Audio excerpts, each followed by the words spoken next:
እንግዲህ በድጋሚ ከላይም ከታችም ያላችሁ እንኳን ደህና መጣችሁ። ኮፕሊንኩ ያው ትንሽ ቢሆንም ከ600 በላይ ሰው ይታየኛል። ኮፒሊንክ እና ታፕታፕ ማድረጋችሁን ቀጥሉ። እኛ ወደ ፕሮግራማችን ብንገባ ምን ይመስልሻል ናንሻ?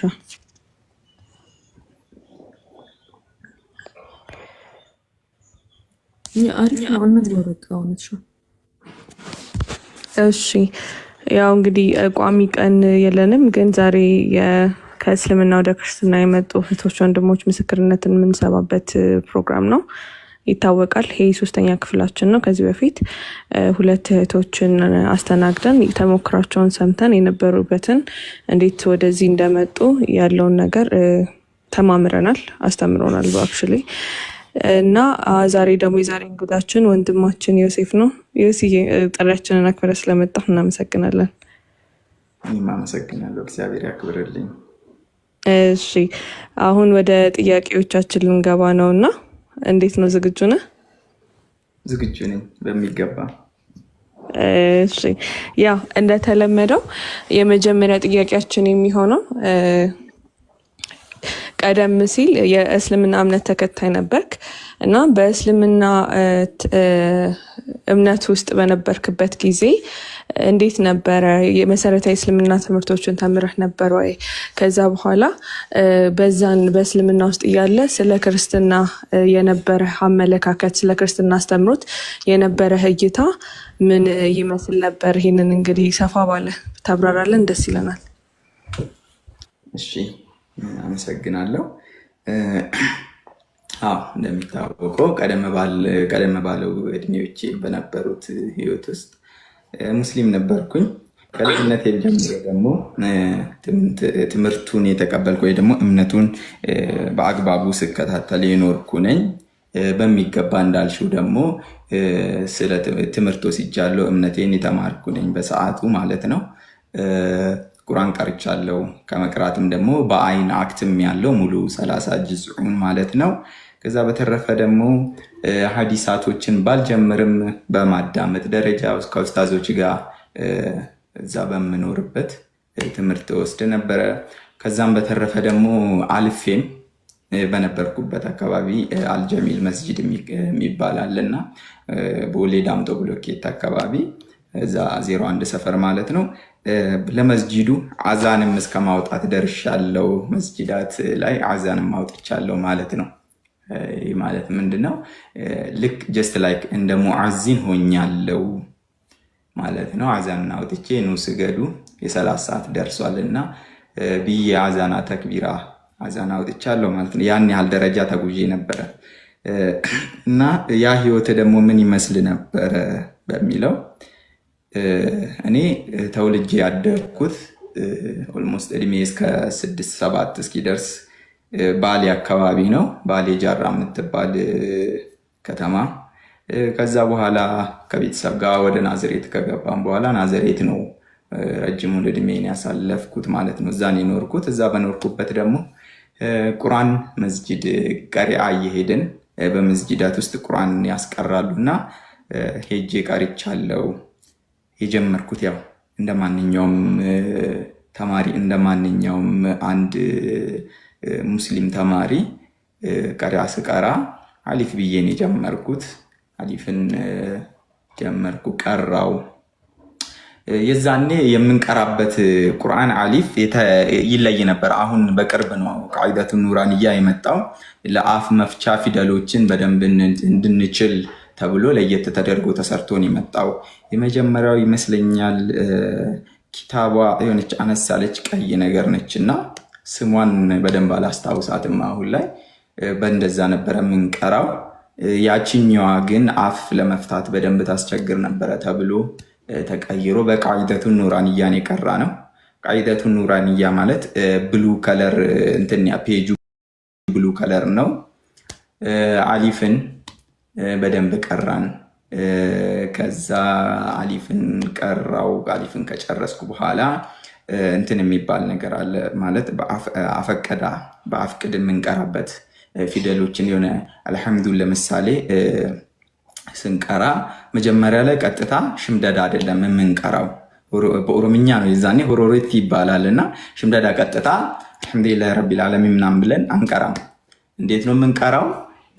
በአፍቀዳ ነው። ፊደላቶችን ተንትነን ማለት ነው። ፊደላቶችን ተንትነን ነው የምንቀራው። ያንን ካደረግኩ በኋላ የተወሰነ እስከ ኦልሞስት ኢቅራ ድረስ ከሄድኩኝ በኋላ በቀጥታ በሆሮሬቲ ወይ ደግሞ በሽምደዳ ቀጥታ በእንትን ማለት ነው ከአፍቀድ ውጭ መቅራት ጀመርኩኝ። ቀራው። ያው ቁርአን ስንቀራ በቁርአን ቤት ውስጥ ብዙ ነገሮች አሉ። ብዙ ነገሮች እናያለን፣ ብዙ ነገሮች እንሰማለን። እዛ በምንቀራበት ሰዓት ደግሞ እኛ ሙስሊም እኔ አሁን በዛ ሰዓት የምንማረው ነገር ውስጥ አንድ እምነት ከኛ የበለጠ እምነት እንዳሌለና እውነተኛ እምነት በሰዓቱ የኛ እንደሆነ ከቀናት ቀናት ከዕለታት ዕለት በየሰዓታቶቹ በየመስጂዳትም ላይ ቁርአን ቤቶችም ላይ ይነገረናል። ዳዕዋዎች ይደረጋሉ። ጀማዓዎች አሉን። ከዛ ለጀማዓው አንድ ከሊፋ ወይ ደግሞ መሪ የሆነ ይመረጣል። በዛ ውስጥ እያልን እድሜም ደግሞ ከፍ እያለ እያደኩ ስመጣ ኦልሞስት ቁርአን ያከተምኩት ስንተኛ ክፍል ወደ 7ኛ 8ኛ ክፍል አካባቢ ስደርስ ነው ቁርአን ያከተምኩት። ከአንዴም 3 ነው ደግሜ ያከተምኩት። 3 ማለት ጀስት ላይክ ሙራጃ ይባላል እና ድግግሞሽ ማለት ነው። እንዳይረሳን በደንብ ቃላቶቹን በደንብ መያዝ እንድንችል ሽምድድ ማድረግ እንድንችል ፊደሎችን ስንቀራ ፊደል መሰባበር የለብንም። ሱክናዎቹን በስነስርዓት መጠበቅ አለብን። ጉና በስነስርዓት መጠበቅ አለብን። ከዛም ደግሞ ሐርፎቹን በደንብ ማየት አለብን። ጀስት በቃ ልክ በቃ ለሂፍዝ እንዲያመቸን ማለት ነው። አሁን አንድ ሰው ሂፍዝ ሲቀራ መጀመሪያ ፊደላቶቹን ሐርፎቹን በደንብ ማወቅ ይኖርበታል። ሱክና ምንድነው? እነዚህን በደንብ ቃል አወጣጡን ፊደሎቹን በደንብ በትልቅ ደረጃ ፈተናዎች ይካሄዳሉ እና እነዛ ፈተና ሲካሄዱ በስህተት እንኳን ሱክናን መርዘም ባለችበት ቦታ ጉና የሆነች መቆየት ባለበት ቦታ ሳይቆይ እንኳን ቢዘል ለሽንፈት ወይ ደግሞ ለውድድሩ ተሸናፊ ሊያደርገው ይችላል። ጀስት ላይክ ዛት ስንቀራ ቁርአንን መሰባበር የለብንም ተብሎ ስለሚነገረን በትክክል መሆን አለበት ስለሚባል ስንቀራ በዛ መልኩ ጥንቃቄ በተሞላበት እንዲሆን ሲባል በድግግሞሽ እናከትም እናወርድ ነበረ። እናወርድ ማለት 30 ውስጥ እናወርድ ነበር እናከትም ነበር ማለት ነው። ከአንዴም እንግዲህ እንደነገርኳቸው 3 ዙር ጓደኞች ነበሩኝ አብሮኝ የሚቀሩ። እህቴም ነበረች፣ አንድ ወንድሜም አለ አብረን የምንቀራው። ከነሱ ከሁለቱ እኔ ነኝ በቃ ማለት ጀስት ከኛ ፋሚሊ ደግሞ ትንሽ ቁርአን ላይ ሀይ የሆንኩትም እኔ ነኝ፣ ጉብዝናም ያለኝ እኔ ነኝ። ከዛ ቁርአንን ካከተምኩ በኋላ ብዙ ጊዜ በቃ መስጂዶች እንሄዳለን። ጀስት በቃ ይሁን ግዴታ አለብን ልክ እንደ ማንኛውም እምነት ቤት ማለት ነው። ለመስጂዴ የሆነ ነገር ለአላህ ስል የሆነ ነገር ማድረግ አለብኝ፣ በረከተ ማግኘት ይኖርብኛል፣ ለነገ መስራት ይኖርብኛል በሚለው ብዙ ነገሮች እንሰራለን። ለምሳሌ ጽዳቶች ላይ እንኖርበታለን። የሆነ ፕሮግራም ሲካሄድ ወይ ደግሞ የሆነ ቦታ ላይ የሆነ ዝግጅት ሲኖር ሄደን ተራ በማስከበር መስጂዶችን በማጽዳት ምንጣፎችን በማስተካከል ድጋሚም ደግሞ ለዝግጅቱ ውሃዎችን እንደዚህ በማድረግ አሳልፍ ነበረ። ረመዳን ሲቀርብ ረመዳን ወቅት ሲቀርብ በረመዳን ጊዜ ቴምሮች ይገዛሉ በመስጂዳችን። ቴምሮችን ለአፍጢር ሰዓት ለሚያፈጥሩት እህት ወንድሞቻችን እናዘጋጅ ነበረ። ቴምር ስናስር ሱና የሚባል ነገር አለና ማለት ሙሉ ቁጥር የሆነ ብዙ ጊዜ አንመገብም ነበረ። ሙሉ ቁጥር ማለት ነው። ነቢያችን ባስተማሩት ተብሎ ስለሚታሰብ ጎዶሎ ቁጥር ጀስት ላይክ 3 1 5 ልክ እንደ 7 እንደዛ ማለት ነው። ስንቋጥር ስንት ነው የምንቋጥረው? 3 ነበር የምንቋጥረው። 3 ማለት ነው። ግዴታ ሆኖብን ካሌለና የማይብቃቃ እያለቀ ከመጣ አንዳንድ ልናስር እንችላለን። አልፎም ደግሞ ልጆችም ስለነበር ሁለትም የምናስርበት ጊዜ አለ። ካሰርን በኋላ በጋዜጣ እንጠቀልላለን፣ እናዘጋጃለን። ከዛ ለማፍጠር በመስጂድ መግሪብ ለአፍጥር ሰዓት መግሪብ ለሰላት ለሚመጡት ወንድሞቻችን በር ላይ ቆመን መጀመሪያ ውስጥ ላሉት እናከፋፍላለን፣ ውሃ እናከፋፍላለን። ሸራብ አለ። ሸራብ ማለት ጆሊ ጁስ ምናምን እንደሚባለው በጥብጠን ምናምን እናዘጋጃለን እነሱንም።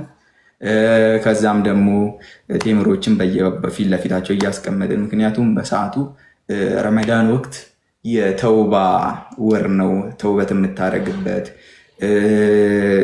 ሁሉን ነገር በቃ ሙሉ ለሙሉ ከአላህ ጋር ቁርኝነት የምናደርግበት ሁሉን ነገር ትተን ወደ ቤቱ የምንሰበሰብበት ራሳችንን የምናይበት ቅጣታችንን ያስታግስ እንትን ይልልን ዘንድ ተብሎ ስለሚታሰብ በቁርአን ሙራጃ እያደረጉ ነው የሚያሳልፉት። ሙራጃ እየተደረገ ቁርአን የሚችል ቁርአን እየቀራ የሚችለው ደግሞ እዛ ጋር የማይችለውን እያስቀራ በዛ መልኩ አሳልፍ ነበረ። ለነሱ ቴምር እናከፋፍላለን፣ በር ላይ ቆመን እናከፋፍላለን። ከዛም ደግሞ የኢስቲንጃ ውሃ የምናዘጋጅ ነበረ። በዛ መልኩ የረመዳን ወቅት አሳልፍ ነበረ። ከዛም በተረፈ ደግሞ ግሩፕ አለን። ያው አሚራችን ወይ ደግሞ ካሊፋ የሆነው አሚራችን ከፊት ለፊታችን ያለው ማለት መሪያችን ጀማዎችን ይሰበስባል። ጊዜ የማይመቸውን ሰው ማታ ሙራጃ እንዲያደርግ ቁርአን እንዲቀራ ከመግሪብ እስከ ኢሻ ባለችበት ሰዓት ማለት ነው። ድጋሚም ደግሞ ምሽት ላይ ኡሱሎችን እንድናውቅ ልንቀራ ዝግጅት እንድናደርግ ያደርገን ነበረ። ከኡስታዞቻችን ጋር ጥሩ ሪሌሽንሽፕ ይኖረን ነበረ። ያው ማንኛውም ሰው ብዙ ጉለት አለበት፣ ሰው እንደመሆኑ መጠን ማለት ነው። ኡስታዞችም ጉለት አለባቸው፣ ሙአዚኖች፣ ትላልቅ ዑለማዎችም ጉለት አለባቸው። የዛን ያው የልጅነት ነገርም ስለሆነ ማንኛውም ነገር እኛ ትክክል ነን ካሉን በትክክል ነበረ የምንቀበለው፣ እናምናለን። ይህን ስባል ይህን ያኑ በቃ የነሱ ነገር ነው የምንቀበለው። በዛ መልኩ እናሳልፍ ነበረ። ቁርአን ቤት ውስጥ በምንቀራበት ሰዓት ወደ ክርስትና እምነት ደግሞ ከመጣ በኋላ የሆነ አንዳንዴ ለየት የሚልብኝ ነገር አለ። ይዛኔ ሳስበው ማለት ነው ቅጣቶች አሉን። አርፍደን ስንመጣ ቅጣት ይኖረናል። በቃ እንዴ ልበላችሁ፣ በጣም አንዳንዴ ይከብዳሉ። ብዙ ጊዜ ስንቀራ የነበረውም ደግሞ በክፍያ ነበረ ማለት የፈጣሪን ቃል ለማወቅ ማለት ነው። ለማን ነው የምንከፍለው? ለሚያስቀራን ሰው እንከፍል ነበረ። በየወሩ 80 ብር እንከፍል ነበረ። ድጋሚም ደግሞ ያው እኔ በሰዓቱ ደግሞ ያን የመክፈል አቅም ስላሌለኝ በእርዳታ መልኩ ተጠይቆልኝ ነው በቤተሰብ ስንቀራ የነበረው ማለት ነው። ብዙ ልጆች በእርዳታም የሚቀሩ ነበሩ ከኔ በኩል። ከዛ በተረፈ ደግሞ በብዛት ክፍያ ነው። ክፍያ አልከፈላችሁም ተብለን ደግሞ የሚቀጡበትም ጊዜ ነበር። እግዚአብሔር ይመስገን እኔ ተቀጥቼ አላውቅም በክፍያ ዙሪያ። በዛኔ የሚቀጡ ልጆችም ነበረ። ካላመጣ አትምጣ የሚባልበትም ነበረ። እንግዲህ አስቡት፣ የፈጣሪን ቃል ለማወቅ ነው። ያ የእሱን ቃል ለማወቅ እሱ የሰጠንን ቃል ለማወቅ እንኳን ተከፍሎ ነበረ ማለት ነው በሰዓቱ። ይህን ነገር አሁን ላይ ነው እኔ ራሱ ወደዚህ ከፍ ካልኩ በኋላ እንዴት የሚሉ ነገሮች በውስጤ የፈጠሩት እና የእስልምና ህይወቴ ያንን ይመስል ነበረ። ትሰግዳለህ? አዎ በደንብ ሰግድ ነበረ። ምክንያቱም ግዴታ ብዙ ሰው ምንድነው የሚጠብቀው? የሚሰግድ ሰው ኑር ማለት እዚህ ጋር ግንባር ላይ የምትጠቁረው አለች አይደለም? ኑር ትባላለች። እና ግዴታ ኑር ካሌለው እንዴት ነው ይባላል? እስኪ የሚታያችሁ ከሆነ ግንባሬን ትንሽ በደንብ ካያችሁት ምልክት አለኝ። በደንብ ባይጠፋም ይታያል መሰለኝ። እዚህ ጋር አይደለ? በደንብ ትታያለች መሰለኝ። እሰግድ ነበረ።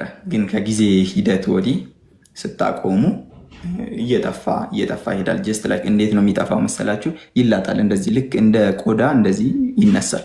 ቀስ በቀስ እየተነሳ ይጠፋል ማለት ነው። ከዛም በተረፈ እግሬ ላይ ከቁርጭምጭሚቴ ጎን ግራ እግሬ ላይ ነበረኝ። ምክንያቱም ግራ እግር ስትቀመጡ ከስር ውሎ ቁርጭምጭሚቴ መሬት ላይ ነበረ። ብዙ ጊዜ መሬቱ ስለሚያገኘው ነበረው ማለት ነው። እሱ ጋር ነበረኝ። ከዛ በተረፈ ደግሞ ያው በምንችለው በአቅማችን ከኛ በታች ያሉትን ልጆች እናስቀራ ነበረ። የእስልምናን ህይወት በአጠቃላይ በደንብ እኖሬው ነበረ፣ አውቃታለሁ ማለት ነው። በደንብ ኖሬያለሁ። ብዙ ዳዕዋዎች ላይ ያለው ሄጃለሁ ማለት እችላለሁ። ከዛ በተረፈ ደግሞ እንዴት ጉዞ አደረግ ክርስትና ማለት ከሱ በፊት ክርስትናን በምን አይነት መልኩ ትመለከታት ነበረ እዛ በነበርክ ሰዓት በሚለው ክርስትና ሙሉ ለሙሉ ለእኔ በሰዓቱ የዛኔ ለቃለ አጠቃቀሚ ይቅርታ አድርጉልኝ። በሰዓቱ የዛኔ የኔ ክርስትና እንዴት በምን ታያለ እንዴት ታዩት ነበረ ለሚለው ጀስት ላይክ ውሸት እንደሆነ ሙሉ ለሙሉ ጨለማ እንደሆነች የስህተት ዓለም እንደሆነች ግዴታ የሆነ ጀስት ሰው ፊት ለፊት ወጥቶ እንደዚህ ማለት ሳይሆን በምንማረው ልክ ማለት ነው። በምንማረው ልክ ጀስት አሁን አንድን ኦርቶዶክስ ወንድሜን ከጎኑ ቆሜ እስልምና ለአንተ ምንድነች ብለው ምን አይነት መልስ ነው የሚሰጠኝ? ልክ አይደለችም፣ እምነቱ ልክ አይደለም ጀስት እንደሚለው ለእኔም በሰዓቱ ልክ አይደለም፣ ክርስትናን ልክ አይደለም ብዬ ነበረ ማምነው። እንዴት መሰላችሁ? ጠዋት ቅዳሴ ይደረጋል። ቅዳሴ ሲደረግ ይደብራል። በሰዓቱ ይደብረኝ ነበረ። በቃ እስከ መሳለቅም ድረስ እንደርስ ነበረ ከጓደኞቼ ጋር። ከዛም አልፎ ደግሞ የሆነ በዓላት ሲመጡ በዓላቶቹን ከህዝብ ጋር ለማክበር ምናምን እንደሰታለን። ግን ደግሞ ስህተት ነው ብለን ስለምናምን አሁን ለምሳሌ ትልቁ ነገር መች መሰላችሁ? ልክ መስቀል ሲደርስ ደመራ ሲበራ በጣም ነው የምጸየፈው። እኔ በግሌ በሰዓቱ ጓደኞቼ አብሮኝ የነበረው ሰው እኔ በግሌ አሁን የእኔ ስለሆነ በጣም ነበረ የምጸየፈው። ድጋሚ ደግሞ ስቅለትን በደንብ ነበር የምጸየፈው በሰዓቱ። በቃ ምን አይነት ሞኝነት ነው እስከ ማለት ምን አይነት ውሸት ነው፣ እንዴት የሰው ልጅ በአምላክነት ይቀበሉታል በሚለው በቃ ፊልሞችን ሳይ ምናምን አጣጥል ነበረ። ከጓደኞች ጋር ክርክርን ያን ያህል የወጣ ክርክርን ባላደር አልቀበላቸውም፣ አጣጥል ነበረ። በቃ ሙሉ ለሙሉ እኔ ክርስትናን እንዴት ነበረ ማያት? ልክ እንደ አንድ ጨለማ። አልገባኝም ነበረ እኔ እንደነበርኩኝ ጨለማ ውስጥ የነበርኩት። ጀስት ልክ እንደ አንድ ጨለማ ነበረ ማያት፣ ውሸት እንደሆነች። ኢቭን ኢፍ እንዴት መሰላችሁ? እኛ ሙስሊሞች ሞተን ቀብር ስንገባ የምንጠየቀው ጥያቄ አለ ተብለን እናስብ ነበረ በሰዓቱ። ምን አይነት ጥያቄ? 3 ጥያቄዎች ናቸው። እና እነዛ 3 ጥያቄ የምን መሰላችሁ? አንድ ሰው ሙስሊም እንደነበረ ምስክርነት የሚሰጥበትና ከቀብር ፊትና አድነን ተብሎ እንኳን ዱዓ ይደረጋል። እና ያቺ ፊትና ምንድነች? ያቺ ቀብር ላይ የምትመጣው መከራ ምንድነች? የሰው ልጅ ሲሞት አንድ ሰው ነፍሱ እና ሩሁ ትወጣለች ይባላል። ከዛ ቀብር ከገባ በኋላ ደግሞ ነፍስ ለጥያቄ ትመለሳለች። ወዴት ነው የምትመለሰው? ወደ ስጋው ትመለሳለች እና ለጥያቄ ለፍርድ ትቀርባለች ይባላል። ያንን ጥያቄ የሚጠይቀው ውስጥ ምንድነው? የመጀመሪያው ጥያቄ መረቡክ ነው። መረቡክ። ከዛ ማዲኑካ ዲንህ ምንድን ነው ወይ ደግሞ እምነትህ ምንድን ነው የሚለው ነው። ማዲኑካ ዲንህ ምንድን ነው?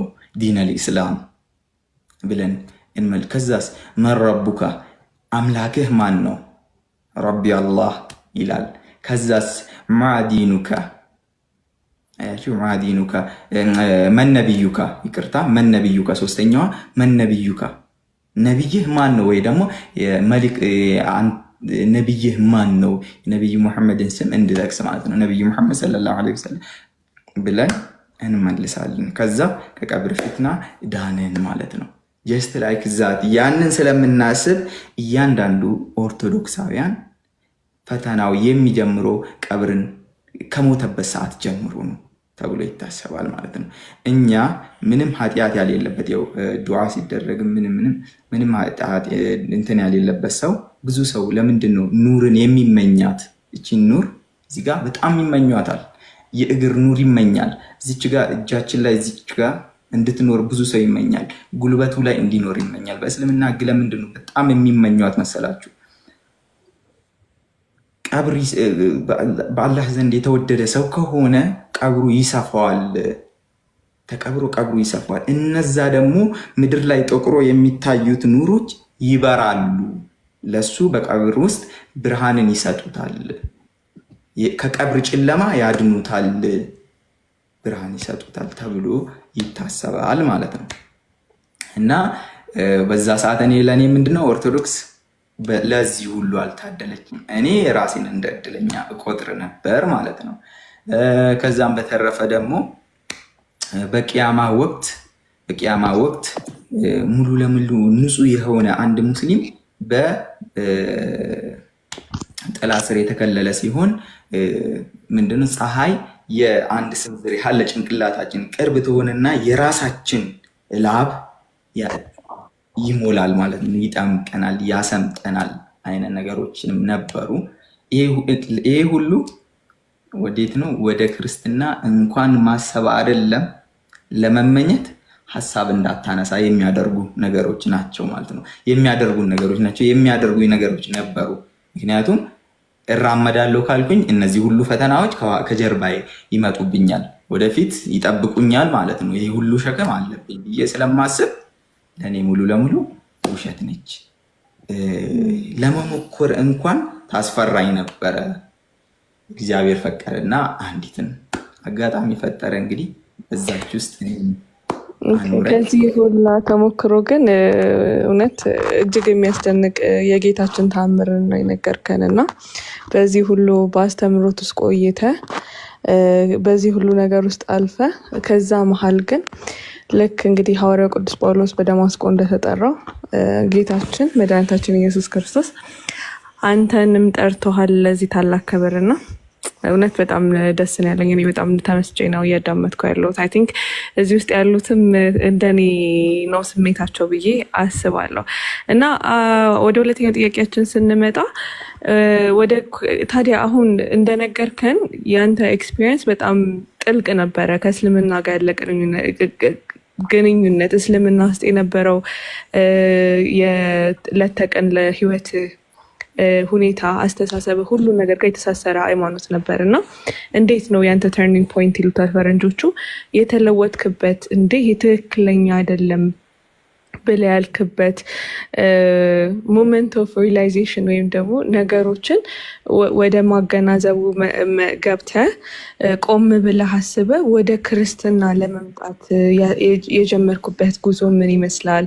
ከዛ ጉዞ ውስጥ ደግሞ የገጠሙ ውጣ ውረዶች፣ ገጠመኞች፣ ከዛ በኋላ መጨረሻ ላይ አይ ክርስትና ነው ትክክለኛ ሃይማኖት፣ ወደ ክርስትና ኮንቨርት ማድረግ አለብኝ ወይም መልቀር አለብኝ ብለህ እንድትወስንስ ያደረገ ውሳኔ ምንድን ነው? እሺ እንዴት መሰለህ፣ እኔ ከናዝሬት አጋጣሚ ከናዝሬት ከተማ ወደ ጂጂጋ ሺፍት አደረግን። ምን አካባቢ ኮቪድ የነበረ ሰዓት የዛኔ 9ኛ ክፍል ነበርኩና 9 ሴሚስተር ድረስ ተማርን። ያው በጣም ጎበዝ ተማሪ ነበርኩኝ እና ጥሩ ውጤትም ነበረኝ ፈርስት ሴሚስተር ላይ። ከዛ ወንድሞቼ በጣም ተስፋቸው ነበርኩኝ፣ ይወዱኝ ነበረ። እነሱ ለማዕረግ ስላልበቁ እኔን ለማዕረግ ለማብቃት ማለት ነው። ከዛ አጋጣሚ ኮቪድ መጣ። ኮቪድ ሲመጣ ወንድም የአንድ ጅጅጋ ያለው ከቤተሰባችን የሆነ ጥሩ እንትን ላይ ያለ ስለሆነ አጋጣሚ እናቴን ለእረፍት ልጆቼን ይዘሽ እኔ ጋ ነይ ይላታል። እኔ ጋ ነይ ሲላት እኔ ደግሞ ከእናቴ ተለይቼ አላውቅም ነበር እና አብሬሽ ነው የሚሄደው ተባብለን እሺ ብዬ ከእናቴ ጋር ወደ ጅጅጋ ገባውና ጅጅጋ ስንገባ አንደኛ እዚህ ጋር ነው አሁን ነገሮች የጀመሩት። አንደኛ እኔ ለሀገሪቷ አዲስ ሆንኩኝ፣ ለሶማሌ ክልል እኔ አዲስ ሆንኩኝ።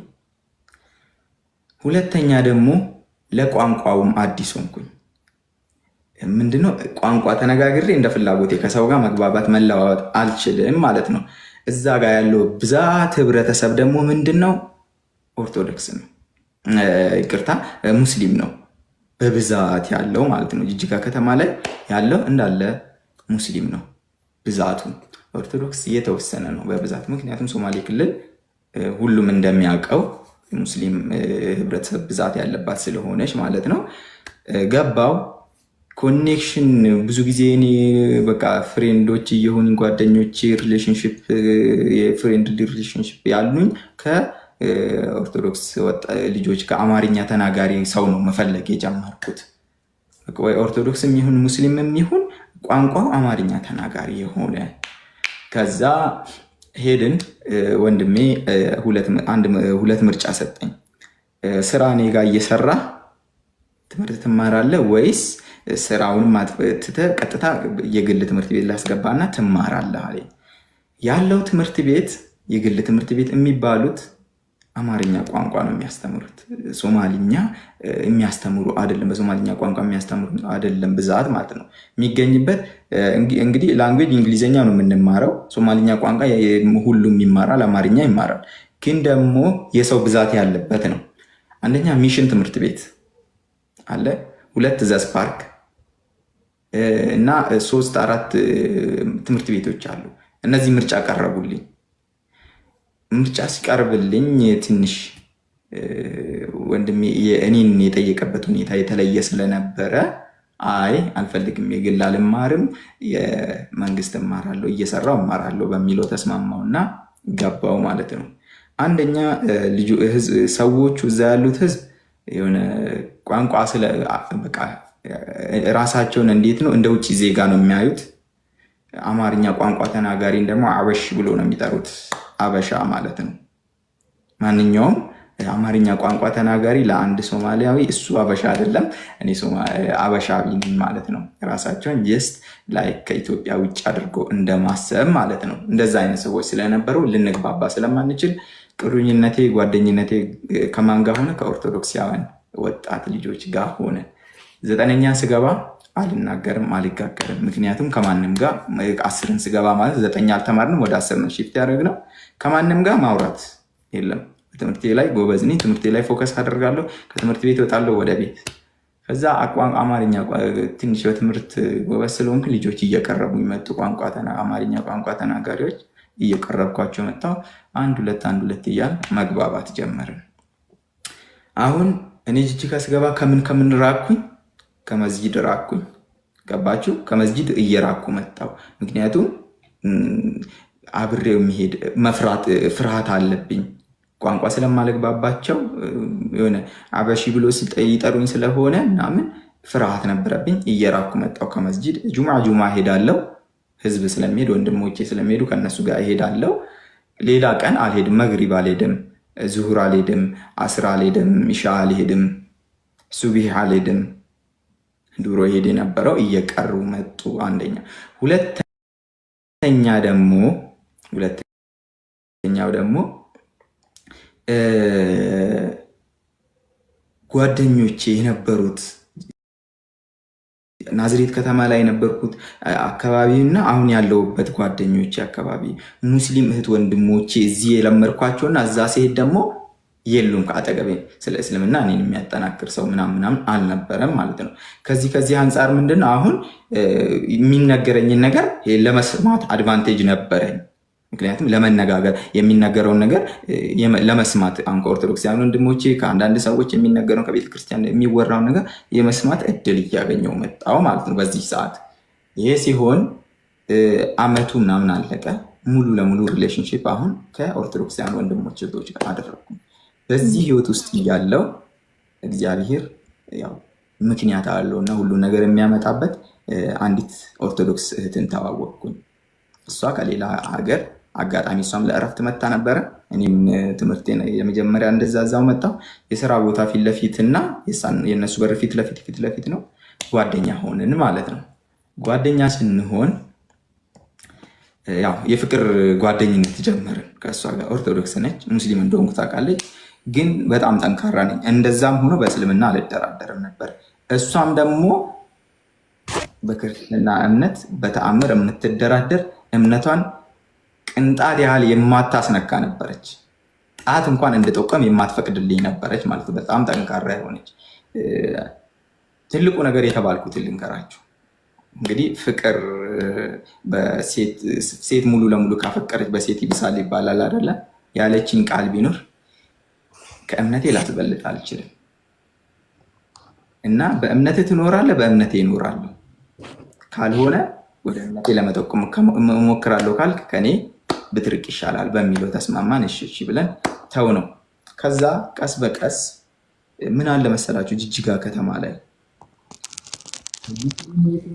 ኦርቶዶክሱ የትኛውን መለየት አትችሉም። አንዳንዴ አበሻ አማርኛ ቋንቋ ተናጋሪው ማለት ነው ሙስሊም ሆነው እዚህ ጋር እየማለ ምን እያለ ሲጠጣ ታገኙታላችሁ። የሚመገበውን ስጋ ሙስሊም ሶማሌ ነኝ ይላል፣ ሙስሊም ነኝ ይላል። የሚመገበው ስጋ የኦርቶዶክስ ምግብ ቤቶች የታረዱትን የሚበላ አለ። ጀስት እንደዚህ ነው የሚኖረው ማለት ትችላላችሁ።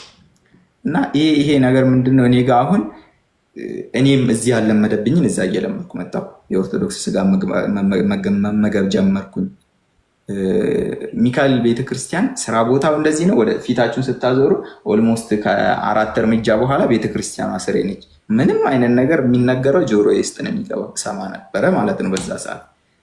ከዛ እለት ነገሮች እየተቀየሩ 11 ላይ ሙሉ ለሙሉ እኔ ማጥናት እምነቱን እንትን ማለት ነገር መጣ።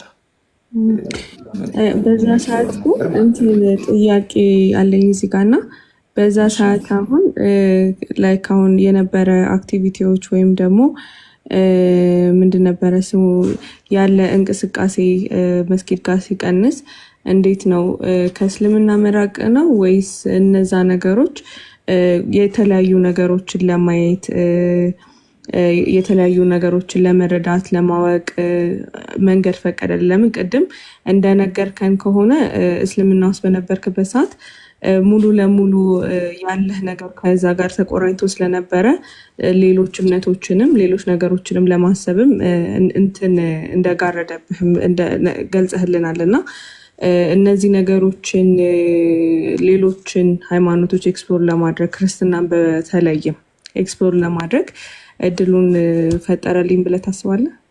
እንድጨምርበት ስለፈለክ ነው።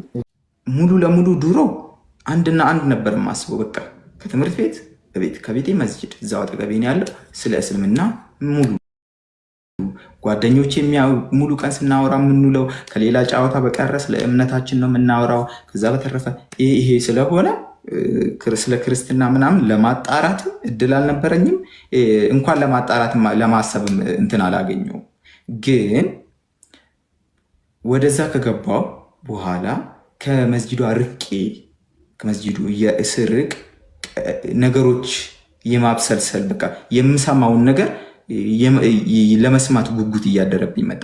አንዲት እህት አለች የአብስራ ትባላለች። አብራኝ የምትማር ከ11ኛ ክፍል ጀምሮ አብረን የተማርን ልጅ አለች እና አሁን የአብስራ ዘማሪ ነች ቤተክርስቲያን።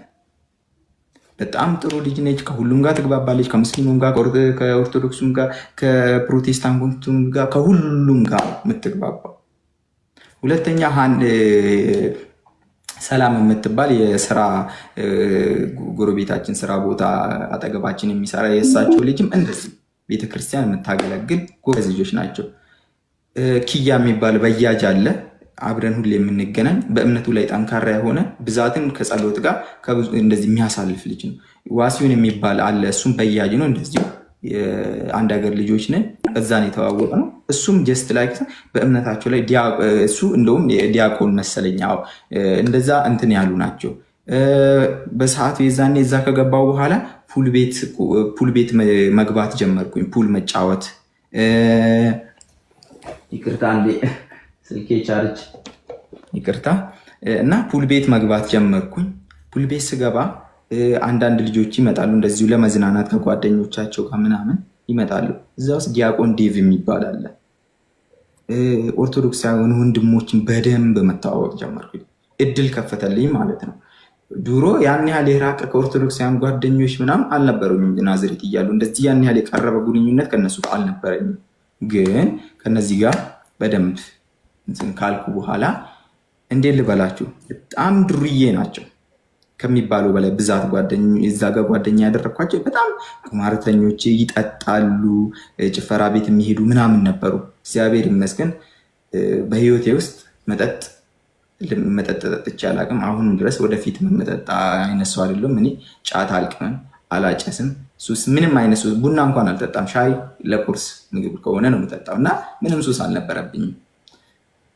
በቃ ፈጣሪ አንድ እዛ ጋር እንትን ያልኩት ነገር ደግሞ እግዚአብሔር ይመስገን አንብቶ ቁማር ለመድኩ። የቁማር ሱስ ገባው ማለት ነው እዛ እያለሁ። ከልጆቹ ጋር ደግሞ የባለቀ እንትን እንድል አደረገኝ።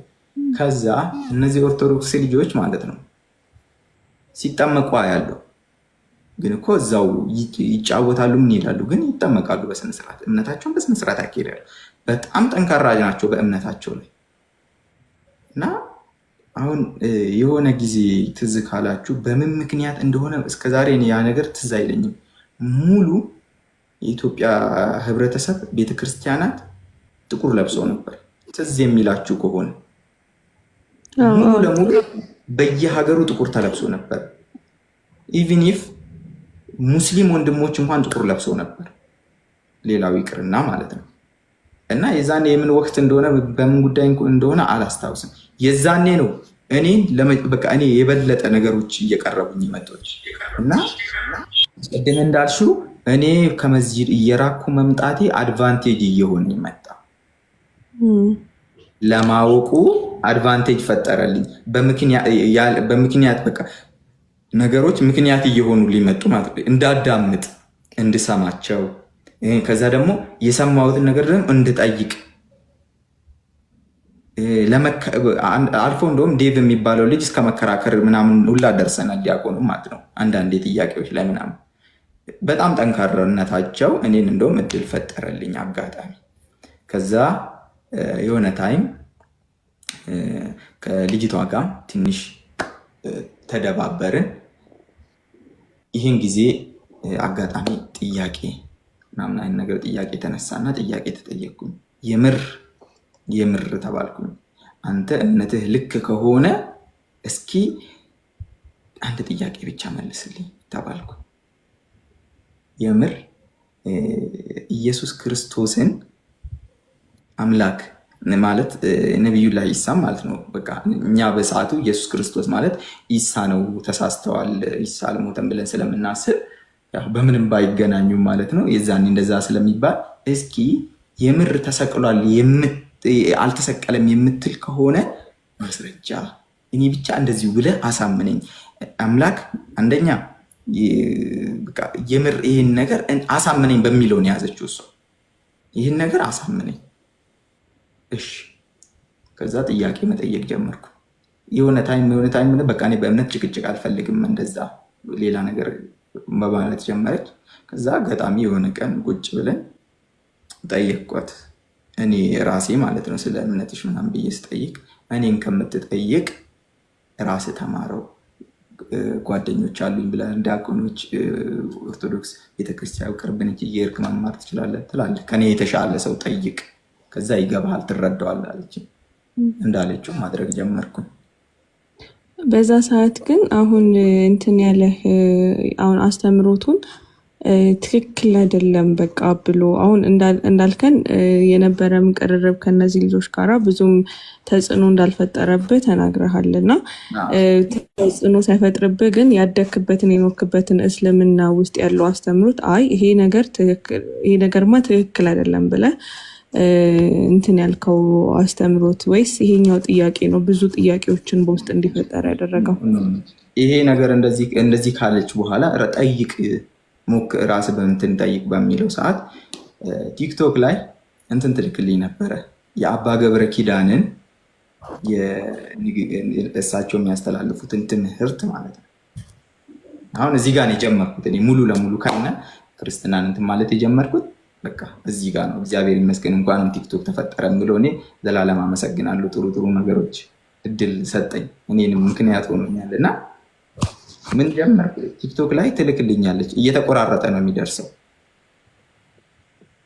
መጀመሪያ አካባቢ የጀመረችው በየትኛው መሰላችሁ? ፍቅርን እኑሩት፣ ፍቅር ይሞትለታል፣ ይሰደዱለታል፣ እስከ መጨረሻ ይኬድለታል፣ እንደዚህ አይነት ነገሮችን። ከዛ እያለች ቀስ በቀስ ደግሞ ለየት ለየት ያሉ ትምህርቶችን የአባ ገብረ ኪዳን እየደረሰኝ መጣ። የአባ ገብረ ኪዳን በቃ እንዴት ልበላችሁ፣ ስብዕናቸው ሳትፈልጉ እንድትማሩ ያደርጋል። የሚናገሩት ንግግር ይስባል። በቃ በደንብ በጥሞና እንዳዳምጦ እያደረገ ይመጣ ማለት ነው። ከዛ ማዳመጥ ጀመርኩኝ። በማዳምጥበት ሰዓት ብዙ እኔ የማላቃቸው ገባቸው አይደለም። በእስልምና ውስጥ ባለው ሰዓት ኔጌቲቭ ብቻ ስለሆነ የማስበው ሌላውን ነገር ቀረብ አድርጌ በጥሩነት ለማየት አልሞክርም ነበረና በጣም ጥሩ ጥሩ ነገሮችን እሳቸው የሚናገሩትን መስማት ከጀመርኩ በኋላ እንደውም የሆነ ሱሰኛ ደግሞ በቃ እስከመጠበቅ አዲስ ቪዲዮ እስኪለቀቅ ዩቱብ ላይ እየገባው ማዳመጥ ትምህርትን መውሰድ ምናምን ጀመርኩኝ። ከዛ እግዚአብሔር ይመስገን አኬም መጣ። እፎይን በደንብ እንትን ከማወቄ በፊት እኔ አኬም ነበረ እንትን የምለው እና አክሊል ሲያስተምር ትምህርቱን ከስር እየሆንኩኝ ማዳመጥ የሚያስተምርበት ትምህርት አሰጣጡ የተለየ በደንብ እንዲገባን ምናምን አድርጎ በጣም አሁን ምን እየተሳብኩኝ መጣው። በቃ ነገሮችን የበለጠ ለማወቅ ጉጉት እያደረብኝ መጣ። የመጀመሪያ ጊዜ የዛኔ ጥቁር መልበስ በጀመሩበት ሰዓት ነው መጀመሪያ ዙር እኔ በህይወቴ ለመጀመሪያ ጊዜ ቤተክርስቲያን ሄድኩኝ ማለት ነው። ቤተክርስቲያን ሄድኩኝ ከማን ጋር? ከልጆች ጋር ሄድኩ። ይኸውላችሁ ከመጀመሪያ አንስቶ እስከ መጨረሻ ሲጸለይ የነበረው ጸሎት ሲደረግ የነበረው ሙሉ ምድሯን ነው፣ ሙሉ ኢትዮጵያን ነው። ክርስትናን ጠብቅልን ተብሎ ብቻ አልነበረም እና ህዝባችንን ጠብቅ፣ በቃ የሆነ ትህትና በተሞላበት መልኩ ትምህርት ሲሰጥ የነበረው ጥሩነት ሲታይበት የነበረው ኢቨን ኢፍ እዛ በነበር እንትን ባልንበት ከእኔ እዛ ከመግባቴ በፊት በመንግስት እንትን ማለት አብዲሌ ጊዜ ጦርነት ተነስቶ ብዙ ቤተክርስቲያኖች ላይ ኦርቶዶክሳውያን እህት ወንድሞች ላይ እንትን ደርሶ ነበር። እሱን እንኳን ተመስገን በማለት ሙሉ ህዝቡን ያለምንም ትችት እናንትን ጸሎት ሲያደርጉ ነበር እና ያን እያየው ስመጣ አሁን በቃ አይምሮ ውስጥ ስለ ስቅለቱንም እንትን ማለት ጀመርኩኝ።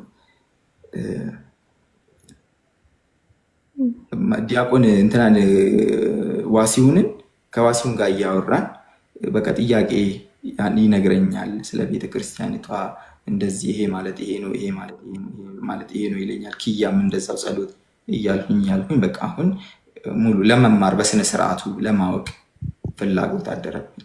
ለማንም ሳልናገር ለማንም ሳላሳውቅ ምንም ነገር ሳልል እስልምናን ሳልለቃት ሳልተዋት ውሸት ነች ብዬ ሳልል ማለት ነው ሳላራክስ ምንም ነገር ሳልል ዝም ብዬ ሄጄ መማር በቃ የጀመርኩት ልክ 10 ሰዓት ተኩል በኋላ እንትን ትምህርት ይሰጣል እና ቤተክርስቲያን እሰማለሁ እና እኔ ከሰዓት ከክላስ በምንወጣበት ሰዓት 11 ሰዓት አካባቢ ስመጣ ወደ ቤት አልሄድም፣ እገባለሁ በዛ ከነ ኢንፎርሜ ጣል አድርጌ ኮፍያን ሹራቤ ቁጭ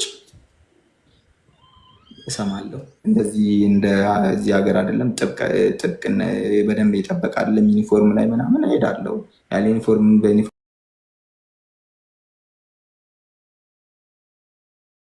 ብዬር ነው ትምህርት ቤት እንትን የምንለው። በዛው ስመለስ ዩኒፎርም ለበስኩ፣ ልብሴንም አለ ሳልፈራ ገባለሁ።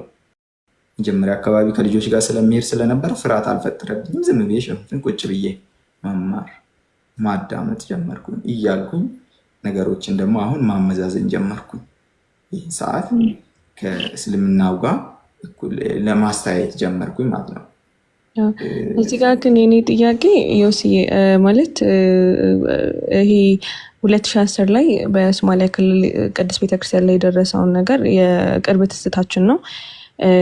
እንግዲህ ያው አካባቢውም እንደሚታወቀው አንተም እንደገለጽከው ትንሽ እንደዚህ አይነት እንቅስቃሴ ወይም ደግሞ ከእስልምና መውጣት ስጋት ውስጥ ይከታል ብዬ ነው ያስባለሁ። ያው ከተፈጠሩት ግጭቶች ከአንዳንድም እዛ አካባቢ ካሉትም ክርስቲያናት ወንድሞቻችን እንደምንሰማው ከሆነ ማለት ነው። እና በዛ ሰዓት እነዚህን ነገሮች በምታደርግበት ጊዜ እንደነገርከን በድብቅ ነው። እነዚህን ነገሮች ግን ማድረግ ስትጀምር እንዴት ነው ሰው ጋር እያወቁ ሲመጡ የደረሰብህ ጫና አልነበረም ነበረ? መጀመሪያ አካባቢ ምንም አልነበረ። ምክንያቱም የምኖረው ከእናቴ ጋር ብቻ ነው። እኔና እናቴ የወንድሜ ልጆች ነው የምንኖረው እና ወንድሞቼ ብዙ ስራ ላይ ስለሚያሳልፉ ምናምን እንትን የምለው ነገር የምፈራው ነገር አልነበረም። በደንብ እንደዚህ ስጋት አልነበረብኝም ማለት ነው። አንደኛ ለማወቅ ነው እንጂ በሰዓቱ እኔ ለማወቅ ነው እንጂ ወደ እምነቱ እሄዳለሁም ብዬ አላሰብኩም ነበር መጀመሪያ ማለት ነው። ከዛ አንጻር ፍርሃትም አልነበረብኝም። ሁለተኛው ነገር ደግሞ ምን መሰላችሁ? በደንብ ፍርሃት ውስጥ ያልፈጠረው ነገሮችን ማጣራት።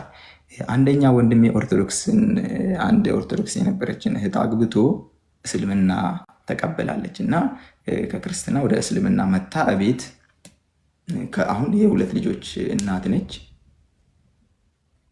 በዚህ የተነሳ ምንም ፍርሃት አልነበረብኝም። በቃ ስጋት አልነበረብኝም እሄዳለሁ ብዬ ማለት ነው።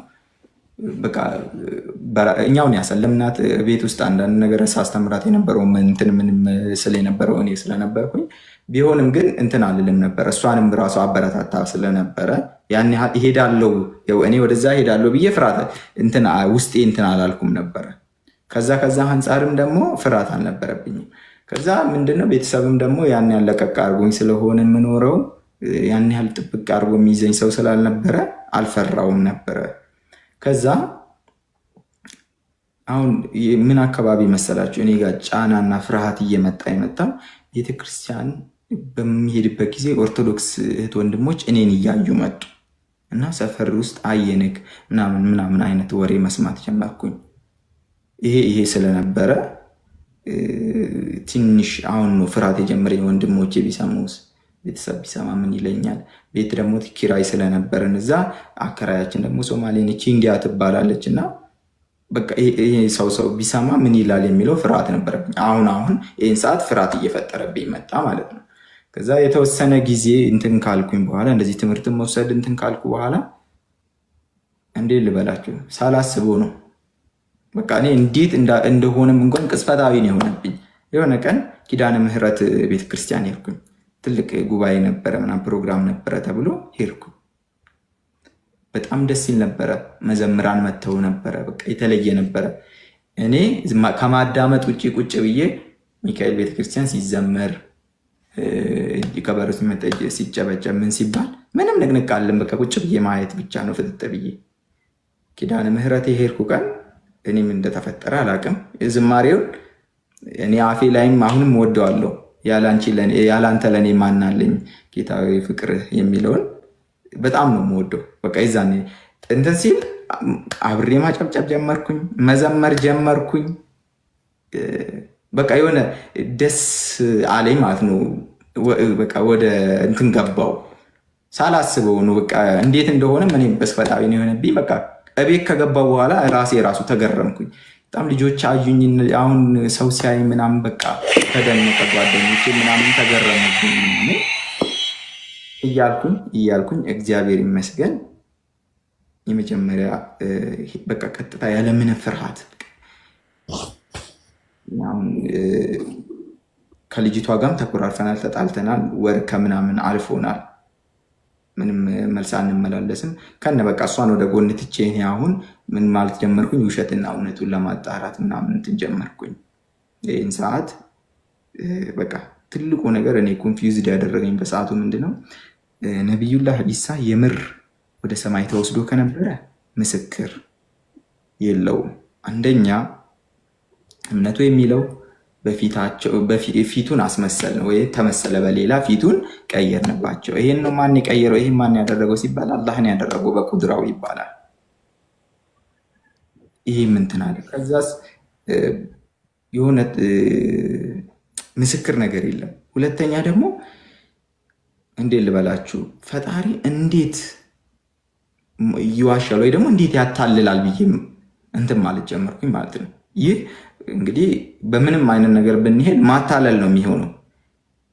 እኔ ሳላውቅ እናንተ ሳታውቁ አጠገቤ የነበረ ሰው ማንም ሳያየው ከተነሳ፣ ከጎኔ የነበረውን ሰው ደግሞ ፊቱ ከተቀየረ ሄዶ ደግሞ ያን ሰው ወስደን እንደዛ ተሰቃይቶ እንትን ብሎ ያ ሰው ከተሰቀለ ያ ሰው ያሁኑ ሁሉ ጊዜ እንትን ሲባል እኔ አይደለሁም የተሳሳተ ሰው ነው የያዛችሁት ማለት አይችልም አንደበቱ።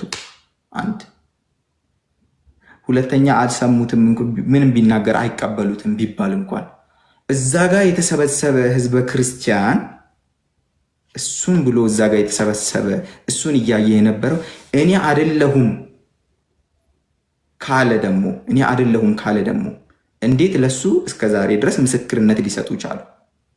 ሁለት ሶስተኛ ደግሞ አምላክ ሁሉን የፈጠረ ጌታ ከሆነ ምንም ለማድረግ የማይሳነው ከሆነ እንዴት አንዲትን ነፍስ እሱ የላካትን አስቡት። ነብይ ነውና ተልኮ ነው የላከው። ለምንድን ነው? ህዝብን ለማስተማር ነው።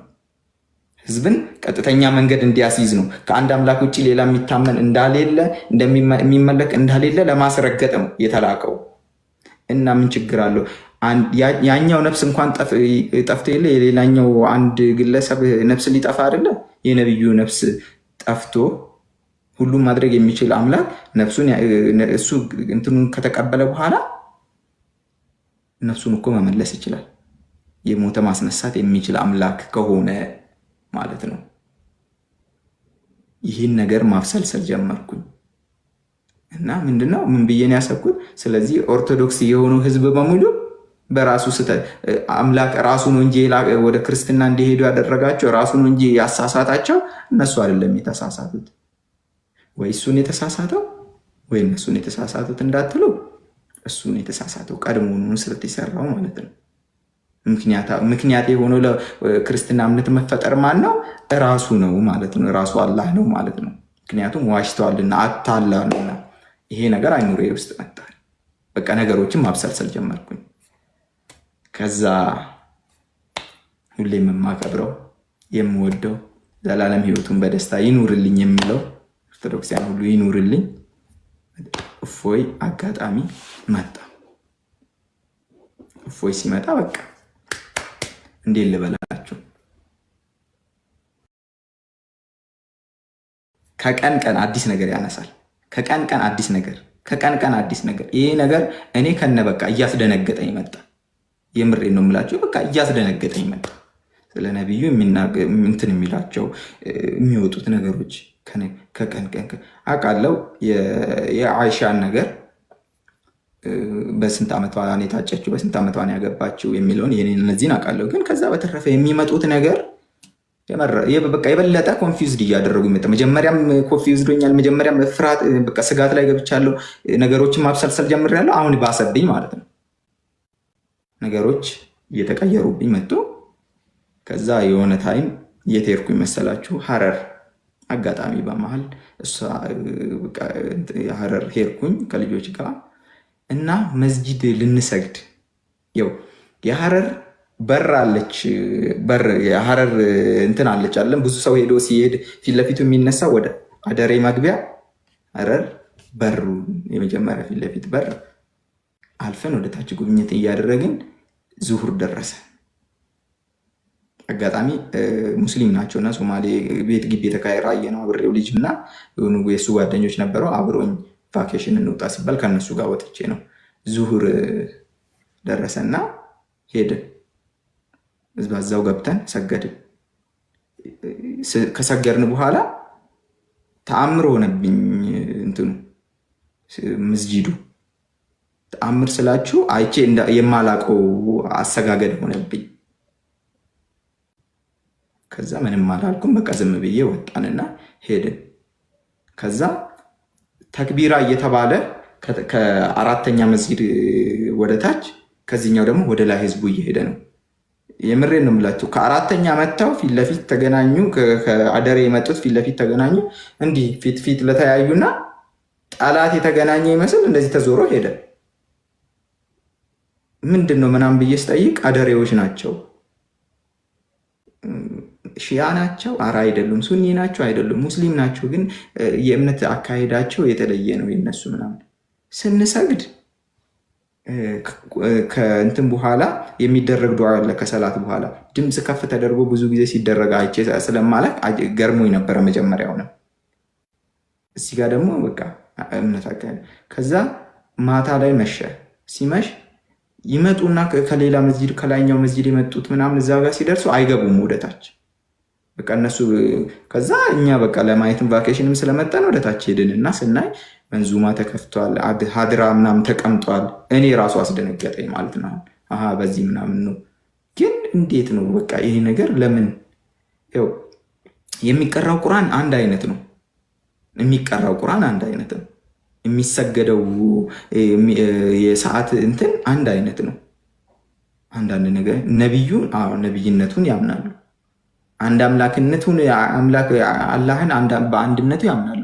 ነቢዩ ደግሞ መልእክተኛ መሆናቸውንም ያምናሉ። ግን በመሀላቸው ደግሞ ምንድነው የማያግባባቸው የሚለውንም እንትን ማለት ጀመርኩኝ። ከዛ ወደ ጅጅጋ ተመለስን። ጅጅጋ ስንመለስ የሆነ ቀን ምሽት ምናልባት እፎይ ትዝ ካለው የእንትን ጉዳይ አነሳ። የወንድና ወንድ ግንኙነት የሚለውን ነገሮች ምናምን በእምነቱ ዙሪያ አነሳ። ከመጀመሪያ እስከ መጨረሻ ቁጭ ብዬ ማዳመጥ ጀመርኩኝ። ሁሱን ይጋብዙታል፣ አይመጣም። እናደዳለሁ። ምክንያቱም እሱ የሚሰጠውንም መልስ ስለምጠብቅ ማለት ነው። ከሱ እፎይ ለጠየቀው ጥያቄ የሚሰጠውን መልስ ለመጠበቅ እጓጓ ነበር። ከዛ እሱ ጥያቄዎች ነገሮች ምናምን ሲያቀርብለት በነገሮች ተደባብሶ ያልፋሉ፣ በጭቅጭቅ በመሀል ይወጣሉ። ከዛ እያልኩኝ በቃ አሁን ግር እያለኝ እንደውም የሆነ ውስጥ የሽብር እያለ መጣ። ከዛ እግዚአብሔር ያው ለሁሉም ምክንያት አለውና ቤተክርስቲያን ሙሉ ለሙሉ በቃ አሁን ቀናቶችን ጊዜ ወደዛ 12 ላይ ወደዛ እንትን እያልኩ መጣሁ። በቃ እንደ ግግም እያልኩ መጣሁ እንደውም። ከዛ የሆነ ቀን ሙሉ ለሙሉ አስቀምጦኝ ዴቭ ልጆች ምናምን ሲያወሩ ሰማሁኝ። እንደዚህ የሆነ ፕሮግራም አላቸውና አሁን አውቀውኛል። ሁሉም ቤተክርስቲያኗ ውስጥ ብዙ ልጆች አውቀውኛል አሁን እና ሙስሊም መሆኔን የሚያውቃሉ፣ እንድመጣም ይፈልጋሉና እንትን ማለት ጀመር። አሁን ምን እነሱ እዛ ጋር ዝክር ምናምን ሲያካሄዱ ዝክር ሄዳለሁ።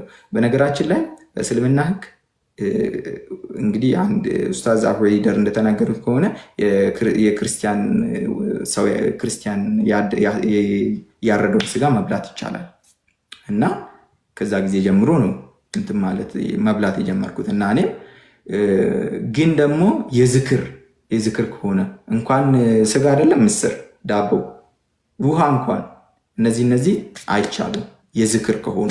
እኔ ግን አሁን ዘልዬ አልፌያለሁ። እነሱንም መጠቀም ጀምሬያለሁ። ዳቦ በላለው፣ ምስር ምግብ ተዘጋጅቶ በላለው፣ እጠጣለሁ። ጸበል መጠጣት ጀመርኩኝ። መጨረሻ አልፌ አሁን እየቀረብኩ መጣ ማለት ነው። አልለቀኩትም። መልቀቁን እፈራለሁ። ወደዚያኛው ከሄድኩና ደግሞ ውሸት ሆኖብኝ በኋላ ጉድ በሆንስ ብዬ እፈራለሁ፣ እሰጋለሁ። ሰውስ ምን ይለኛል፣ ሰው ምን እባላለሁ የሚለውም ያስፈራኝ ስለነበረ ጭንቀት ውስጥ ገባ። እንዴት ልበላችሁ፣ በጣም ትልቅ ውጥረት ጭንቀት ውስጥ ገባ። ይኸው እኔ እምነት ከቀየርኩኝ ሙሉ ለሙሉ ስራ አይኖረኝም። የምሰራው ለሶማሌ ነው። ትዕዛዝ የማቀርበው እቃ የምሰራው ብዙ ጊዜ ከነሱ ጋር ነው። ገቢ የማገኘው በደንብ ከነሱ ነው እና ቤተሰቤ አካባቢ ላይ ደግሞ የሚያውቁኝ የተከራዮቼ ዘመዶች ምናምን የእናቴ ጓደኞች እዛ እሷን የተዋወቁት ህዝቡ በሙሉ በሙስሊምና አውቆኛል። ሙስሊሙ እዛ አካባቢ እኔን የሚያውቀው። ለእኔ የሚሰጠው የሚደርስብኝ ነገር ምንድን ነው የሚለው ፍርሃት ስላለብኝ ለመሄድም አልፈለኩም። አሁን በቃ የሆነ ጭንቀት ውስጥ ነው የገባሁት። የሆነ ቀን ምንም ሳልፈራ በቃ አሁን ለመደምደም ወሰንኩኝ ማለት ነው። አሁን እነፎይ እንትን ማለት ከጀመሩ ምናምን በቃ ትምህርት መከታተል ከጀመርኩ በኋላ እኔ በቃ ይሄ ከሆነ ስለዚህ ውሸት ነው ይሄ እምነት፣ ይሄ ሁሉ ጥሩ ነገር እያየሁበት ነው።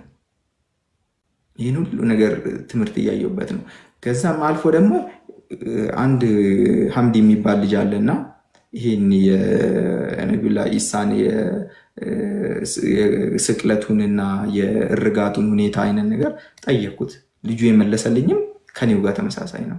እስኪ ሰው ጠይቄ እነግርሃለሁ ተባለ፣ ተጠየቀልኝ። ምንም ያው ነው። ኡስታዝ ጠይቄ እመጣለሁ የተባለው እንግዲህ አልፎም ሰርች አድርጌ እንትን ዩቱብ ላይ አዳመጥኩኝ። እኔ የማውቀውና ኡስታዞቹ ዑለማዎች የሚናገሩት ተመሳሳይ ነው። ስለዚህ በቃ እኔ መወሰን ጀመርኩኝ ሙሉ ለሙሉ። አሁን ልቤ በቃ ከነሻፈተ ልቤ አሁን የት ነው ያለው? እኔ እዛ ክርስትና እምነት ውስጥ ነው ያለው። አካሌ እዚህ ቢሆንም ማለት ነው። ከዛ ጸሎት እንኳን ሳደርግ አምላኬ ሆይ ጌታዬ ሆይ ኢየሱስ ክርስቶስን ብዬ መጸለይ ጀመርኩ። እምነቴን ሳልቀይር እመቤቴን እናትነቷን የአምላክ እናትነቷን ብጽዕት መሆኗን አማላጅነቷን አምኜ ከሷም ጸሎት መጠየቅ ጀመርኩ ማለት ነው። ሚካኤል ቤተክርስቲያን ፊት ለፊቴ ነው። ማታ ማታ ነገሮች ሲጨንቁኝ ሲከብዱኝ በቃ እኔ እንዴ ልበላችሁ ኪዳነ ምህረት ሄድኩኝ። የመጨረሻ ኪዳነ ምህረት ሄጄ እመቤቴ ወይ የምር እኔ ልጅሽ እንደሆን ከፈለግሽ በቃ ጥሪኝ፣ ምክንያቱ ሁኚኝ። ይህን እንትን አልኩኝ። ጸሎት ምናምን አደረግኩ። በተደጋጋሚ መሄድ ጀመርኩ። ከዛ የሆነ ቀን አሁን ከወንድሞቼ ጋርም ትንሽ መደባበር ጀመርን በስራ። እኔ የራሴን ብዬ ወደ ስራ ወጣሁ። በቁማርም በምንም የተነሳ ትንሽ ከቤተሰብ ጋር እየተራራኩ መጥቼ ስለነበረ ከወንድሞቼ ጋር ግጭት ተፈጠረ። ከነዚህ አንጻር አሁን በቃ እኔ ደመደምኩኝ። እንደው ስራዬም እየተበላሸብኝ ነው። አንደኛ ነገሮችም አልሆነ እየሆኑኝ ነው። በጣም ጭንቀት ውስጥ ገባሁ። ከዛ ሄድኩኝ ቤተክርስቲያን። ሰንበት ነው፣ እሁድ ማለት ነው። አሁን በቃ ወስኜ ነው እየሄድኩ ያለሁት። ያው ከቤት ወጥቻለሁ ከእናቴ ጋር አሁን ይሄን ሰዓት ማለት ነው። አሁን ነገሮችን እንትን ማለት ከጀመርኩ በኋላ አሁን እናቴ ስኳር ህመም ነበረባት እና ያው የቤተሰብ ነገር እዚህ ጋር ማውራት ስለማልፈልግ ነው። ትንሽ ከቤተሰብ ከወንድሞቼ ጋር በማይሆኑ መልክ በጣም ግጭት ውስጥ ገባሁኝ። በእናቴ ጉዳይም በራሴም እኔም በማጠፋው በእኔ ጥፋትም በጣም ጥፋት አጠፋለሁ። በቃ ቁማር ይጫወታለሁ። ከምንም በላይ ወንድሜ አንደኛው የቁማሩ ሁኔታ በቃ እኔ እና እሱ መሀል ትልቅ ጦርነት ፈጥሯል። በዚህ ነገር በጣም በቃ እየተራራቅን መጣን። ጁስ ቤት ነበረኝ። ጁስ ቤት ዘግቼ ሽጬው ብሩን ማሽኖችም እየገዛዛ ምናምን ወደ ራሴ ስራ ለመግባት ወደ እንጨት ስራው ይህኔም ብዬ የራሴን ጀምሬያለሁ። አሁን ይህን ሰዓት ቤትም ተከራይቼ ወጥቻለሁ እና በቃ እንዴት ልበላችሁ ግቢ ፈተና ተፈተንን። ከግቢ ፈተና ተመለስን። ውጤት እየጠበቅን እያለን የስራ ጀመርኩኝ። እየሰራሁኝ ነገሮችን በቃ ለመወሰን ተገደድኩኝ። እንዴት ልበላችሁ በጣም ትልቅ ጭንቀት። ምን ብዬ ጸልያለሁ? እዚህ የአላህ ብዬ እንዳልጸልይ ልቤ የት እንዳለ ታውቃላችሁ። ወስኛለሁ ወደዚህ። አምላኬ ሆይ ጌታዬ ሆይ እመቤቴ ሆይ ብዬ እንዳልጸልይ ሙሉ ለሙሉ አልመጣውም። መሀል ለመሀል ነው የቀረሁት።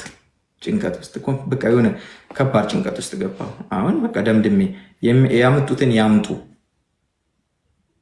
ወደ እውነት አይደለም የሚሄደው ለእኔ እውነት ሆኖልኛል። በቃ ፈልጌዋለሁ አይደለ? ያመጡትን ያምጡ በሚለው ለማንም ሳልናገር ለጓደኞች እንኳን ለኦርቶዶክስ ልጆች እንኳን ለማንም አልተናገሩም። ሰፈር ይናገሩብኛል ብዬ ስለፈራሁኝ ማለት ነው።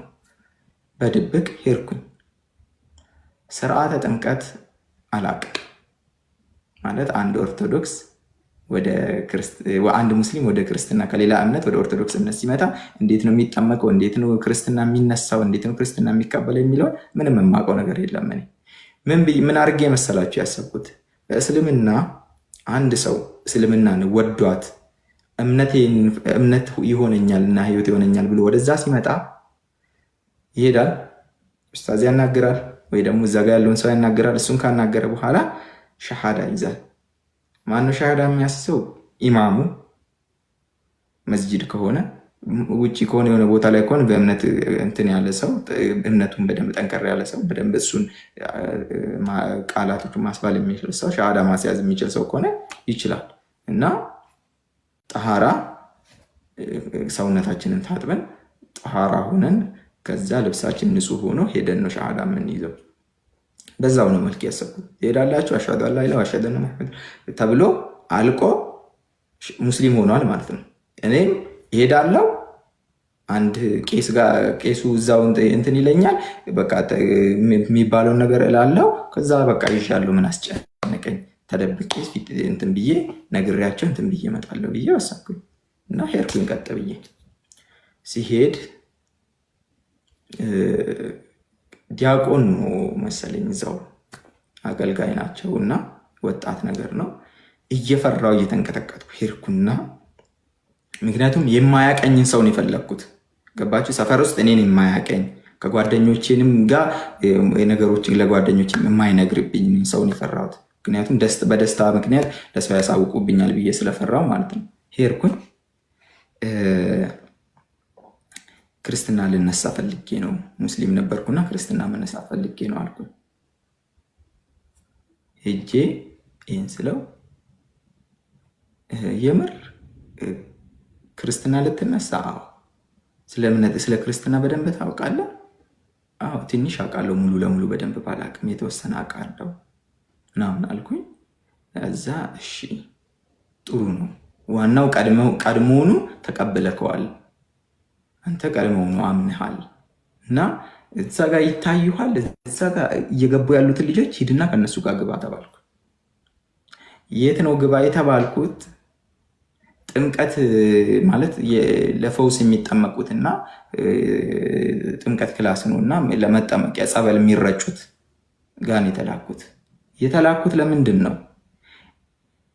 እኔ እዛ ጋር ከማንም ጋር አልመጣውም።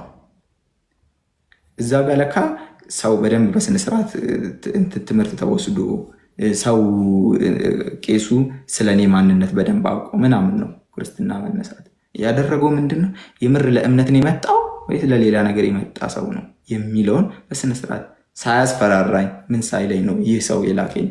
እግዚአብሔር እድሜና ጤና ይጨምርለት ለእንደዚህ አይነት ሰውና በክብር ሂድና እዛ ግባ ገባው። የተላኩት ለምን መሰላችሁ? ክርስትናን ወይ ደግሞ ክርስትናን ጥምቀትን እንድጠመቅ አልነበር የሚላከኝ።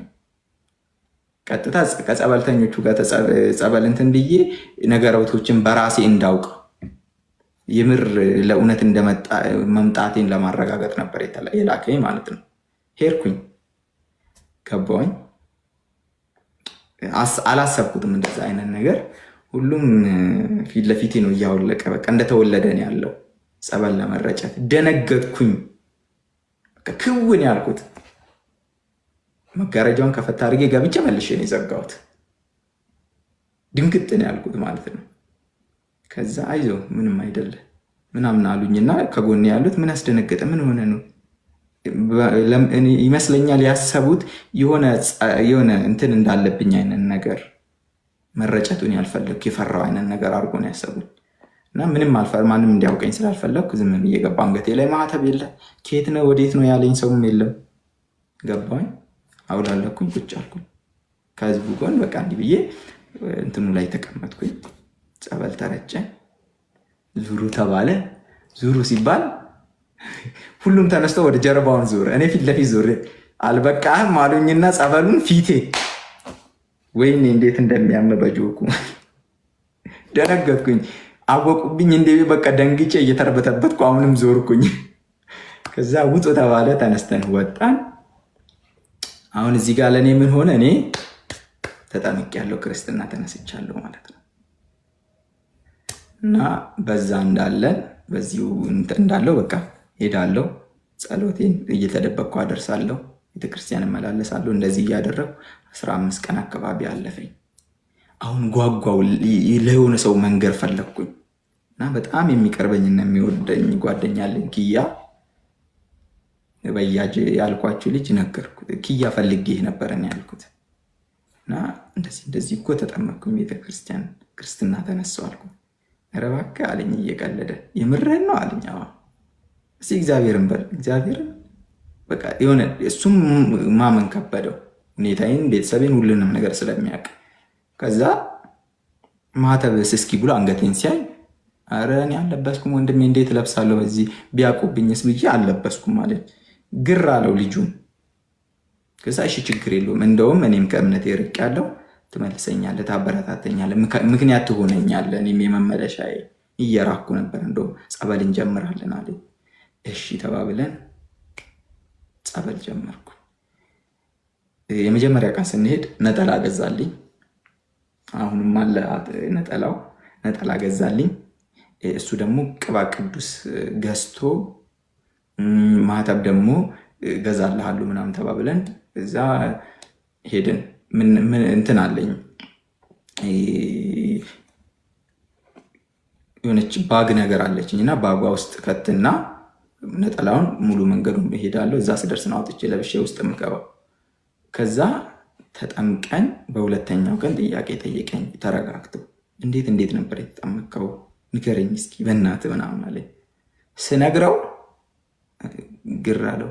ማን ነው ማለት ማን ነበረ ያስጠመቀ ማን ነበረ?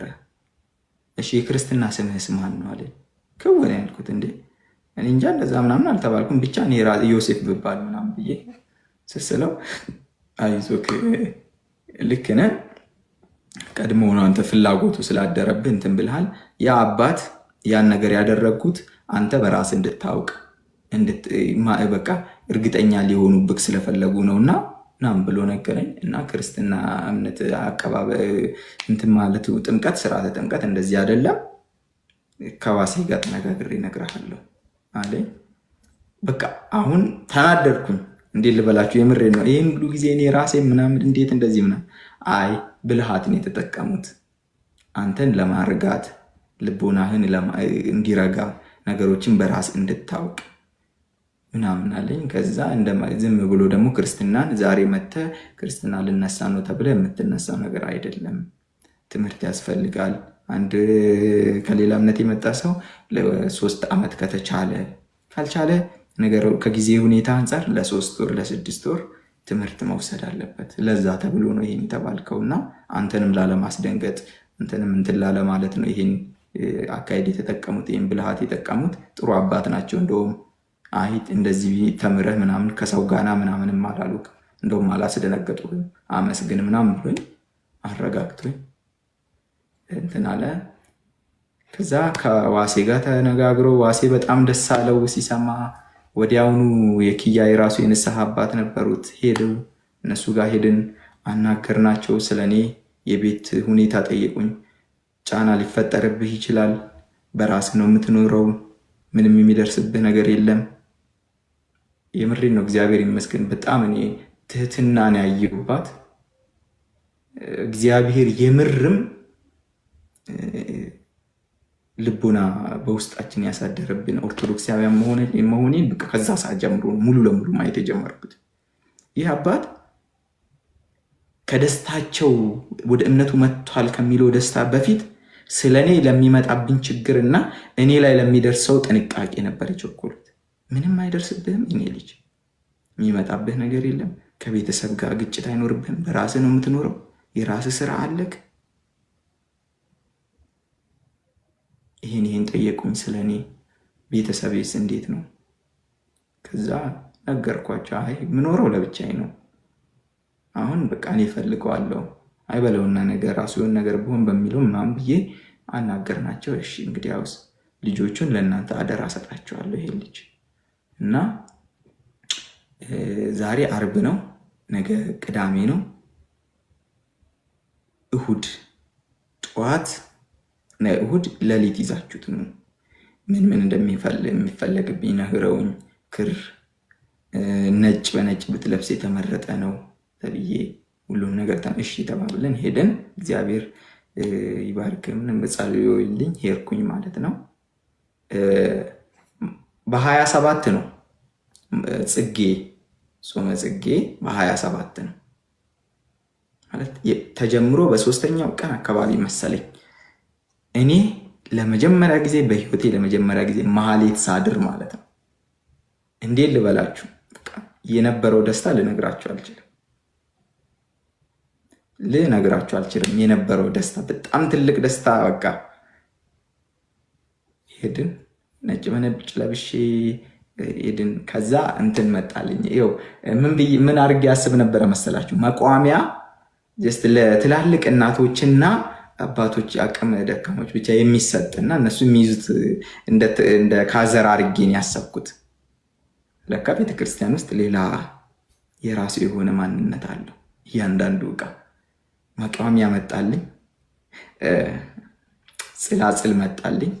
ከዛ ማህሌት አብሬው እንድቆም አደረጉኝ። ሁለቱም ጓደኞች አብረው ሆነው ማለት ነው። በኢየሱስም ብቻ ከባድ ነው። 3 ሰዓት አካባቢ መሰለኝ የጀመርነው። የተወሰነች ደቂቃ ማትሞላ ለሰከንዳት እንቀመጣለን፣ ወዲያው እንነሳለን። እኔ አቃተኝ፣ ደከመኝ። አየኝና ዋሲሁን እና እረፍት አድርግ አንተ ስላለመድከው አይዞህ ምናምን ብሎኝ ትንሽ እኔ እረፍት እንዳደርግ ተደረግኩኝ። አለቀ ምሽቱ። በጣም ደስ በሚል ሁኔታ ማህሌቱን በጣም ተገርሜ እየተደሰትኩኝ እኔ እንጃ የሆነ ገነት ውስጥ ተቀምጬ በቃ እንደዛ አይነት ምንም ሞት ያሌለበት ምንም የሚያስፈራኝ ነገር ያሌለበት ህይወት ውስጥ ሆኜ ነበር ያችን ሌሊት እንትን ያልኩት ማለት ነው። እና ጠዋት ሌሊት 10 ሰዓት ከቅዳሴ በፊት እንድጠመቅ ተደረግኩኝ። ከተጠመቅኩኝ በኋላ ጠዋት በሰላም ወደ ቤት ተበታተን። ልጆቹ ከኔ ጋር ነበሩ። ምንም ሳልበላ ምናምን ስለነበረ 12 ሰዓት በኋላ ምንም አልበላውም ነበር። ምሽቱም ለሳልበላ ነው እንትን ያልኩት። እዛ ከተጠመቅኩኝ በኋላ ጠዋት ምግብ በልተን ምንም ነገር እንዳታደርግ ስራም እንዳትሰራ ነገር ቤት ከቻልክ ቤት አሳልፍ፣ ከቤትም ሳትወጣ እጅህንም እንዳትታጠብ ከቻልክ ከበላ በኋላ በሶፍት እንጂ እጅህን እንዳትታጠብ ለመብላትም ብለህ ተባልኩኝ። ለካ ስርዓተ ቁርባን ነበረ። እኔ ቆርቤ ስለነበረ ከቁርባን በኋላ የሚደረጉ እንትኖች ናቸውና ይሄን እንትን አልኩኝ፣ እንዳዘዙኝ ያደረግኩኝ። አሁን ጠዋት መፍራት ጀመርኩኝ። ደግሞ ስወጣ ከሶማሌ ጋር ስትኖሩ አሰላሙ አለይኩም ስትባሉ ወአለይኩም ሰላም ወራህመቱላሂ ወበረካቱ ግዴታችሁ ነው። ያለበለዛ ምንድን ነው ምን አስበው ነው? ሙስሊሙ ራሱ ኦርቶዶክሱ ራሱ እዛ ጋር አላህ ይላል፣ የሆነ ነገር ድንገት አላህ ይላል። ይሄ ህዝቡ እዛ እንትን የሚልበት ነገር። ከዛ ሰላም አለይኩም አለይኩም ሰላም ሁሉም ይላል። እና እኔ ማለት አልፈለግኩም። አሁን ጠዋት ስወጣ ስራ እንትን ስል እንዴት ነው የማደርገው? የሆነ ምን አይነት ነገር አለ ባለማህተብ ከጎኑ ተቀምጦ ታክሲ ላይ የሆነ ነገር፣ ከዛ ከወረን በኋላ ስለዛ ባለማህተብ መጥፎ ነገር ይወራል፣ ሊነሳ ይችላል። የሆነ ፕሮግራም በእምነት ዙሪያ ምናምን የዛን ሰሞን ማህሌት መቆም ምናምን ፕሮግራም ምናምን ነገር ለበዓሉም እንትን ላይ ስለነበርን የሆነ ቃላቶች ይነሳሉ። በዛ ቃላት ላይ ተቃራኒ መሆን አልችልም። አሁን ይሄ ሁሉ ፍርሃት ፈጠረብኝ። እንደውም መጨናነቅ፣ ጭንቀት ውስጥ ገባ። ከዛ እንደምንም በቃ ነገሮችን እየፈራውን ቢሆን እዚህም እያልኩ እዛም እያልኩ እንዴት ጠዋት ከወጣው ሰዓት ጀምሮ እስከ ማታ 12 ሰዓት ሙስሊም መስዬ ጋፕ ሰው አጠገቤ ባለበት ሰዓት ሙስሊም መስዬ፣ ኦርቶዶክሱም ሲያገኘኝ ሙስሊም መስዬ ነው የምገኘው። ምክንያቱም ሰው እንዲያቀብኝ ስለማልፈልግ፣ ድብቅ እንዲሆንልኝ ስለምፈልግ ማለት ነው። በጣም የምቀርባቸውን ሰዎች የተወሰነ እንትን ሲሉኝ አሳውቃቸዋለሁ፣ ግን አያምኑኝም። ፎቶ አሳይቼ በስንት መከራ ነበረ የሚያምኑኝ። እዛ እያልኩኝ አሁን መጨናነቅ ጀመርኩኝ። እንዴት ልበላችሁ፣ በጣም ነበረ ለእኔ ከባድ። አንድ ጊዜ አጋጣሚ አንድ አይናል የሚባል አለና የሆነ እንትን ሰርቼለት ሪሴፕሽን ፕሌስ ሰርቼለት እና የጫማ መደርደሪያ ሰርቼለት እሱን እየገጠምን አብሮኝ የሚሰራው ልጅ ካሳሁን ይባላል እና ማህተብ ለብሷል። እየቃመ ነበር እና ልጁ የሀረር ልጅ ነው። ስለሱ ምናምን አንስቶ ስለ ማህተብ ምናምን አንስቶ እያወራኝ ነው። ፈርሿን በቃ የሆነ ክርስቲያን ማለት እኮ ሰካራም ናቸው። አሁን ዛሬ እንደዚህ ይቅማል፣ ማታ ይወጣና እንግዲህ መጠጡን ነው ምናምን አይነት ነገር አይነት ወሬ ቅሞ እኮ እንደኛ ቅሞ ወተቱን ጠጥቶ ቢያደር ችግር የለው፣ ግን ምን አስጠጣ ምናምን አይነት ነገር ወሬ ያነሱና ለነገሩ የእነሱም አምላክ የሚሉት ምናምን እንደዚህ አይነት ወሬ የተነሳና ወደድኩም ጠላውን በሰዓቱ እግዚአብሔር ይቅር ይበለኝ። ልጁን ነበረ ደግፌ መናገር የሚችለው አይናሌ ማለት ነው። አሰሪ የነበረውን ሰውና ምንም ሲነገር አዎ ልክ ነህ እንጂ እንደዚህ ማለት ለእኔ ይከብደኛልና ብዙ ነገር ተብሎ ነበረ በሰዓቱ። እነዛን ቃላቶች ደግፌ ነበር እንትን በቃ። ከዛ ከወጣን ወደ ቤት ወደ ስራ ሄድን። ጨነቀኝ።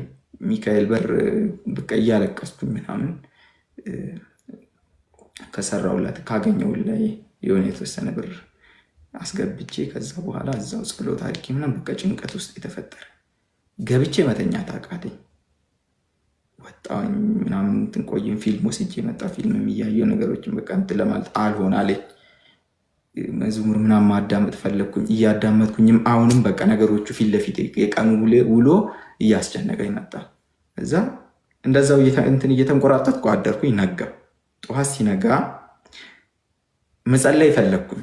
ሄጄ ቤተክርስቲያን ጎራ ብዬ ጸልዬ አምላኬ ምናምን ብዬ ማለፍ ፈለግኩኝ፣ ግን ማድረግ አልችልም።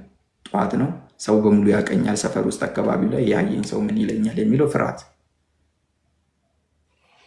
ሌላ ጊዜ የሚሄደው ተሸፋፍኝ ምናምን ስለሆነ እንደ ሌላው ጊዜ ተሸፋፍኝ ምናምን በቃ አሁን ምክንያቱም መጀመሪያ አልተነሳው ነበር። አሁን ተነስቻለሁ። አሁን የበለጠ ፍርሃት ሆኖብኛል። ክርስትናውን ተነስቻለሁ እና በጣም ፍርሃት ሆኖብኛል። እየጨነቀኝ እንትን ሳል ሄድኩኝ። ስራዎች እየተበለሻሹብኝ እየተጨናነኩኝ በቃ ራሴን መውቀስ ሌላ እንትን ውስጥ መግባቱን ላጀመርኩኝ። ከዛ ስራዎች አልሆኑ አሉኝ። እንደውም ስራ የራሱ ከና አልሆን አለኝ። ምን አድርጌ ያሰብኩኝ በቃ ፈጣሪን እንትን እያሳዘንኩት ነው። አምላኬን ቆርጬ ሙሉ ለሙሉ እንትን እያልኩ አይደለም፣ ሁለት ቤት ራሴን እያደረግኩ ነው በሚለው ራሴን እንትን አልኩኝ። ከዛ የሆነ ቀን ጠዋት ሚካኤል ቤተክርስቲያን ስራ ትእዛዝ ተቀብዬ ስራውን አስገብቼ አንደኛው ስራ ትእዛዝ ተቀብዬ ቀብድ ተቀብያት ዕቃ አዝዤ ገዝቼ የሚደፍ ምናምን አስገብቼ ቆራርጬ እነሱን እንትን አልኩኝና ማታ ወደ ቤተ ክርስቲያን እንትን አልኩኝ። ጸሎት ለማድረግ ሄጄ አጋጣሚ ልጆች የሆነ ግርግር ሰፈር ውስጥ ነበርና ብዙ ሰው ስለነበረ እርጥብ ምናምን ይሸጥ ስለነበረ አካባቢ ላይ ሰው ብዛት ስለነበረ ልጆች መንገድ ላይ መግባት ሳልችል ሄድኩኝ። ጠዋት ስመጣ እንደዛው በቃ ነገሮች ጭንቀት ውስጥ አድርጎኛል። ራሴን በቃ የሆነ ማማረር ውስጥ ምናምን ገብቻለሁ። ራሴን በጣም እየተደበርኩ ነው። በቃ ሌላ ነገር ውስጥ ነው ያለሁት። አይ የመጣው ይምጣ፣ አሁንማ በቃ የፈለጉትን ይበሉ፣ እምነቴን በስነ ስርዓት እያካሄድኩ እንትን ብል ይሻለኛል በሚለው ወሰን ሄድኩኝ። ጸልዬ ቤተክርስቲያን ተሳልሜ አስቡት። በጣም ለእኔ ትልቅ ድፍረት ነው። በቃ ከጀርባዬም ተመቶ አንገቴ ልባል እችላለሁ። ምክንያቱም ቤተክርስቲያኗ አስፓልቱ እንደዚህ ነው፣ መኪና ያልፋል። እኔ ፊቴን አዙሬ ነው። ቤተክርስቲያኗ በር ፊት ለፊት ነው። ምናልባት የእጅጋ ሰው ሊያውቀው ይችላል እና ፊት ለፊት ነው። ተሳልሜ አማትቤ በሩን ስሜ አምላኬ ብዬ ጸልዬ ፊቴን ሳዞር የአይናሌ ጓደኛ እኔን ትእዛዝ ያዘኝ የአይናሌ ጓደኛ ፊት ለፊት አየ። እንዴት ልበላችሁ በቃ ክውን ያልኩት በቃ ምን ውስጥ ልግባ ቢቻል እኔ ፊቴን ብገለብጠው በዛ ሰዓት ደስታዬ ነበር። ድንገት ነው ያልኩት ክው። እሱም አየኝ፣ እኔም አየሁት። ምንም አላለኝም። ዝም ብሎ ፊቱን አዙሮ ሄደ። እኔም ዝም ብዬ ሄድኩኝ። አውቆኛል አላወቀኝም። አውቆኝ ነው አውቆ የሄደው ምን ሆኖ ሙሉ ቀን ከዚህ ጭንቀት ጋር ዋልኩኝ። ወደ 11 ሰዓት አካባቢ ሲደርስ ሄድኩኝ። በቃ እየፈራውን ቢሆን ምን አይቶኛል ወይ ይሄን ነገር ማረጋገጥ አለብኝ። ትእዛዝ ደግሞ ካፎቅ ብዙ ትእዛዝ አለብኝ። እዛ ፎቅ ውስጥ እቃ ታዝዣለሁ። እቃ ኤምዲኤፍ ገብቷል። ቁምሳጥን የተጀመረ ቁምሳጥን አለ፣ አልጋ አለ፣ ኮንትሮል ብፌዎች ምናምን፣ ቲቪ ስታንዶች፣ ጠረጴዛዎች የተጀመሩ አሉ። የሆነ የጂም ቤት ሎከሮች ምናምን ጀምር ያሉ እነሱ ሁላ አሉ። እና የዛ ቤት ነው የዛ ፎቅ ውስጥ ያሉ ሰዎች ነው ያዘዙኝ። በደንብ ነው የሚያውቁኝ እዛ አካባቢ ያሉ ሰዎች። ሄድኩኝ። ስገባ ሁሉንም አይኑን ነው የምጠብቀው፣ ሁሉንም ማለት ነው። ምን ይለኛል ይሄኛውን ተነግሯቸው ይሁን ያየኝ ልጅ ነግሯቸው ይሁን አይኑን ነው የምጠብቀው የሚሉኝ። እስማኤል ሲሉኝ ድንብርብር እያልኩኝ ነው ምዝር። አቤት ሀሆዮ ሰላም ነው ደህና ነሽ? እንደ ድሮ አላናግራትም። ወዲያውኑ ተነስቼ ምን ሆነሃል? እና በኋላ አናግረኝ እፈልጋለሁ ሲሉኝ ሌላ ነገር እየመሰለኝ ድንጋጤ፣ ጭንቀት። ከዛ ሰውየው ጋር እየፈራው ገባው። ወሬ አሕመድ አይናሌ መቼ ወግደው አልኩት። አይናሌ የለም ወሬ አሕመድ ስለው የለም አይናሌ፣ አይ ቀሪ ብር ነበረበት እና እኔ ደግሞ ብሩ ያስፈልገኛል ለስራ እና ብሩን እንዲልክልኝ ፈልጌ ነበር አልኩት። እዛ አይናሌ ጅቡቲ ሄደዋል አለኝ። ምን እልክልሃለሁ ከመሄዴ በፊት ብሎኝ ነበር እኮ አልኩት። እኮ እኔ እንጃ አልነገረኝም፣ ግን ሄዷል ጅቡቲ ሲለኝ እሺ ብዬ በቃ እየወረድኩኝ እየፈራው ደወልኩለት። ስደውል ስልኩ ይጠራል። እንግዲህ አስቡት፣ የጅጅጋ ስልክ ጅቡቲ እንዴት ይሰራል? ክውን ያልኩት በቃ አውቀውብኛል፣ ነግሮታል ማለት ነው። ስልኩን አነሳና ልጁ እንደ ዱሮው እየሳቀ ወሬ እስማኤል እንዴት ነህ ደህና ነህ ረሳው አይደለ? አይ አሁን እኮ እንትና አህመድ እኮ ጅቡቲ ሄዷል ምናምን አለኝ ስለው አይ ጅቡቲ ገና ሊሄድ ነው፣ ዛሬ አዲስ አበባ ነው ያለሁት ነገር ነው። ኦኬ የምሩን ነው ሊሄድ ነው ለካ። ስለዚህ በቃ አልኩኝና ብሩን ፈልጌ ነበር ስለው ችግር የለውም አሁን አስገባልሃለሁ አለኝ። አልነገረውም በቃ ምናምን በሚለው ወረድኩ። ወደ ሰፈር ሲሄድ ልጆች ድጋሚ ሲሄድ እግዚአብሔርን አመስግኜ ተሳልሜ ድጋሚ ነው ተሳልሜ ስዞር የሰፈር ልጆች አዩ። እግዚአብሔር ተመስገን ብዬ ተሳልሜ ምን ብዬ ድጋሚ ስዞር ልጆቹ የሰፈር ልጆች እያዩኝ ነው።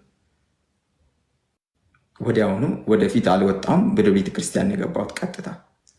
እዛ እንደውም እኔ የእነሱን አሁን እንዴት አድርጌ ነው እንትን ያሰብኩት አላዩኝም፣ እኔ መሆኔም በደንብ እርግጠኛ አልሆንም በሚለው ነው ያስኩትና ገባሁኝ። ከዛ እየጨነቀኝ ለምን ኪዳነ ምህረት አልሄድም አልኩኝና ወጥቼ ቀጥታ አሁን ወደ 11 ሰዓት ተኩል ምናምን ሆኗል፣ ሰዓት እየሄደ ነው። ቀጥታ ሄድኩኝና ኪዳነ ምህረት ጸሎት አድርጌ ጸልዬ ጉባኤ ነገር ነበረ፣ ጉባኤን እንትን ብዬ በቃ አሁን እየመሸ ነው ገና አልጨለምም፣ ብርሃን እንዳለ ነው ወጣሁ። በቃ ብቻዬን ከራሴ ጋር እየተነጋገርኩ እየሄድኩኝ ቆመዋል መንገድ ዳር ድልድይ አለች፣ ድልድዩ ኪዳነ ምህረት መስመር ድልድይ በታች አለች፣ ድልድዩ ላይ ቆመዋል። ስመጣ እየፈራው እየተጠጓቸው መጣ። ሲል የዳወስ ኢስማኤል ብሎ ብቻ ኮብልስቶን ሲወረውር ታፋይ ላይ ያገኘኝ። ድንግጥ ብዬ ምንድን ነው በቃ እንዴት ልበላችሁ ድንብርብር ምንድን ነው ሳሜ ዋማይ ምን አደረግኩ ምናምን ስለው ሲል ከወየዳውስ አንተ እኛ ላይ ተዋሻለህ፣ አንተ ሙስሊም ሆነ እንዴት ምናምን በቃ አውቀዋል በሚለው ሮጥኩኝ። ተነስቼ ተከተሉኝ፣ በዛኛው መስመር ዞርኩኝ። እየተከተሉኝ ሰፋ ሚካኤል ስደርስ ሚካኤል መታጠፊያ ገባው። በጀርባ በር የመቃብር በር አለች፣ በዛች ጋር ዘበኛውን እንትን ብዬ አስወጣኝ፣ ነግሬው ወጣው። ሰፈር ደረስኩ። ሰፈር ደርሼ ስልክ ደውዬ ልብስ እንደዚህ ላሳጥብ ነው በቃ። ምክንያቱም የሚደርስብኝም በደንብ ነው የማውቀው። ይኸው ላይገሉኝ ይችላሉ፣ ግን በደንብ አድርገው ነው የሚያቆስሉኝ። አልፎ አይኔን ሊያጠፉ ሊሰብሩኝ፣ በሰላም እንድኖርም ላያደርጉኝ እንደሚችሉ በደንብ አውቃለሁ። ትላልቅ ሰዎች ዝም ቢሉ ወጣቶች ዝም እንደማይሉ፣ ምክንያቱም ጓደኞቼ ሁሉም የሚረዳ ነው፣ ዝም እንደማይሉ አውቃለሁ። ወንድሞቼ ቢሰሙ እንኳን እኔን ወደኋላ ለመመለስ ሲሉ ምንም ከማድረግ ወደኋላ አይሉም ነበር። እኔን ከመምታት ወደኋላ አይልም።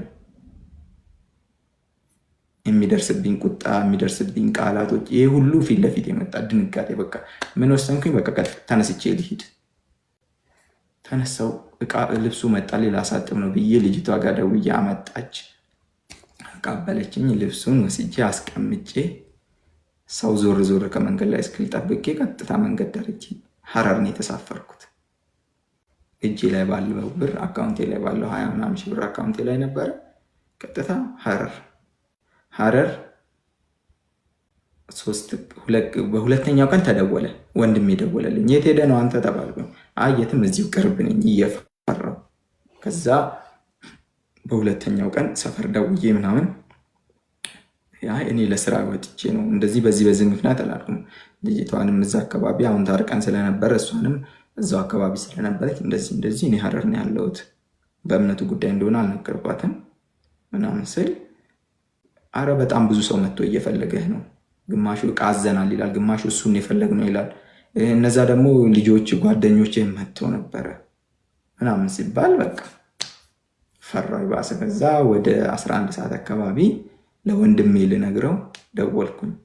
ልነግረው ፈለግኩና ስለ እምነቱ ፈራውና በቃ ስራ ተበላሽቶብኛል አልኩት። ከድር ስራ ተበላሽቶብኛል፣ እኔ ሄጃለሁ፣ ቀሪ ብር እነሱ ጋር አሉ፣ ጨራርሳችሁ ስጧቸው እና ትርፉን ውሰዱት፣ እኔ ሊሄድ ነው። ወዴት ነው የምትሄደው አለኝ። እንደዛ ያዋጣሃል? ይህን ሲለኝ አይ በቃ ይሻላል ብያለሁ። ተመለስና አውርተን በቃ አሁን የገባኝ ተመለስና ተረጋግተ አውርተን ትወስናለህ። ህይወት የራስ ምርጫ ነች፣ የፈለግከውን ህይወት መምረጥ ትችላለህ ሲለኝ ስለ እምነቱ እንዳወቀን የገባኝ። ደነገጥኩኝ። በቃ ይህን ሲለኝ ስልኩን ዘጋኝ።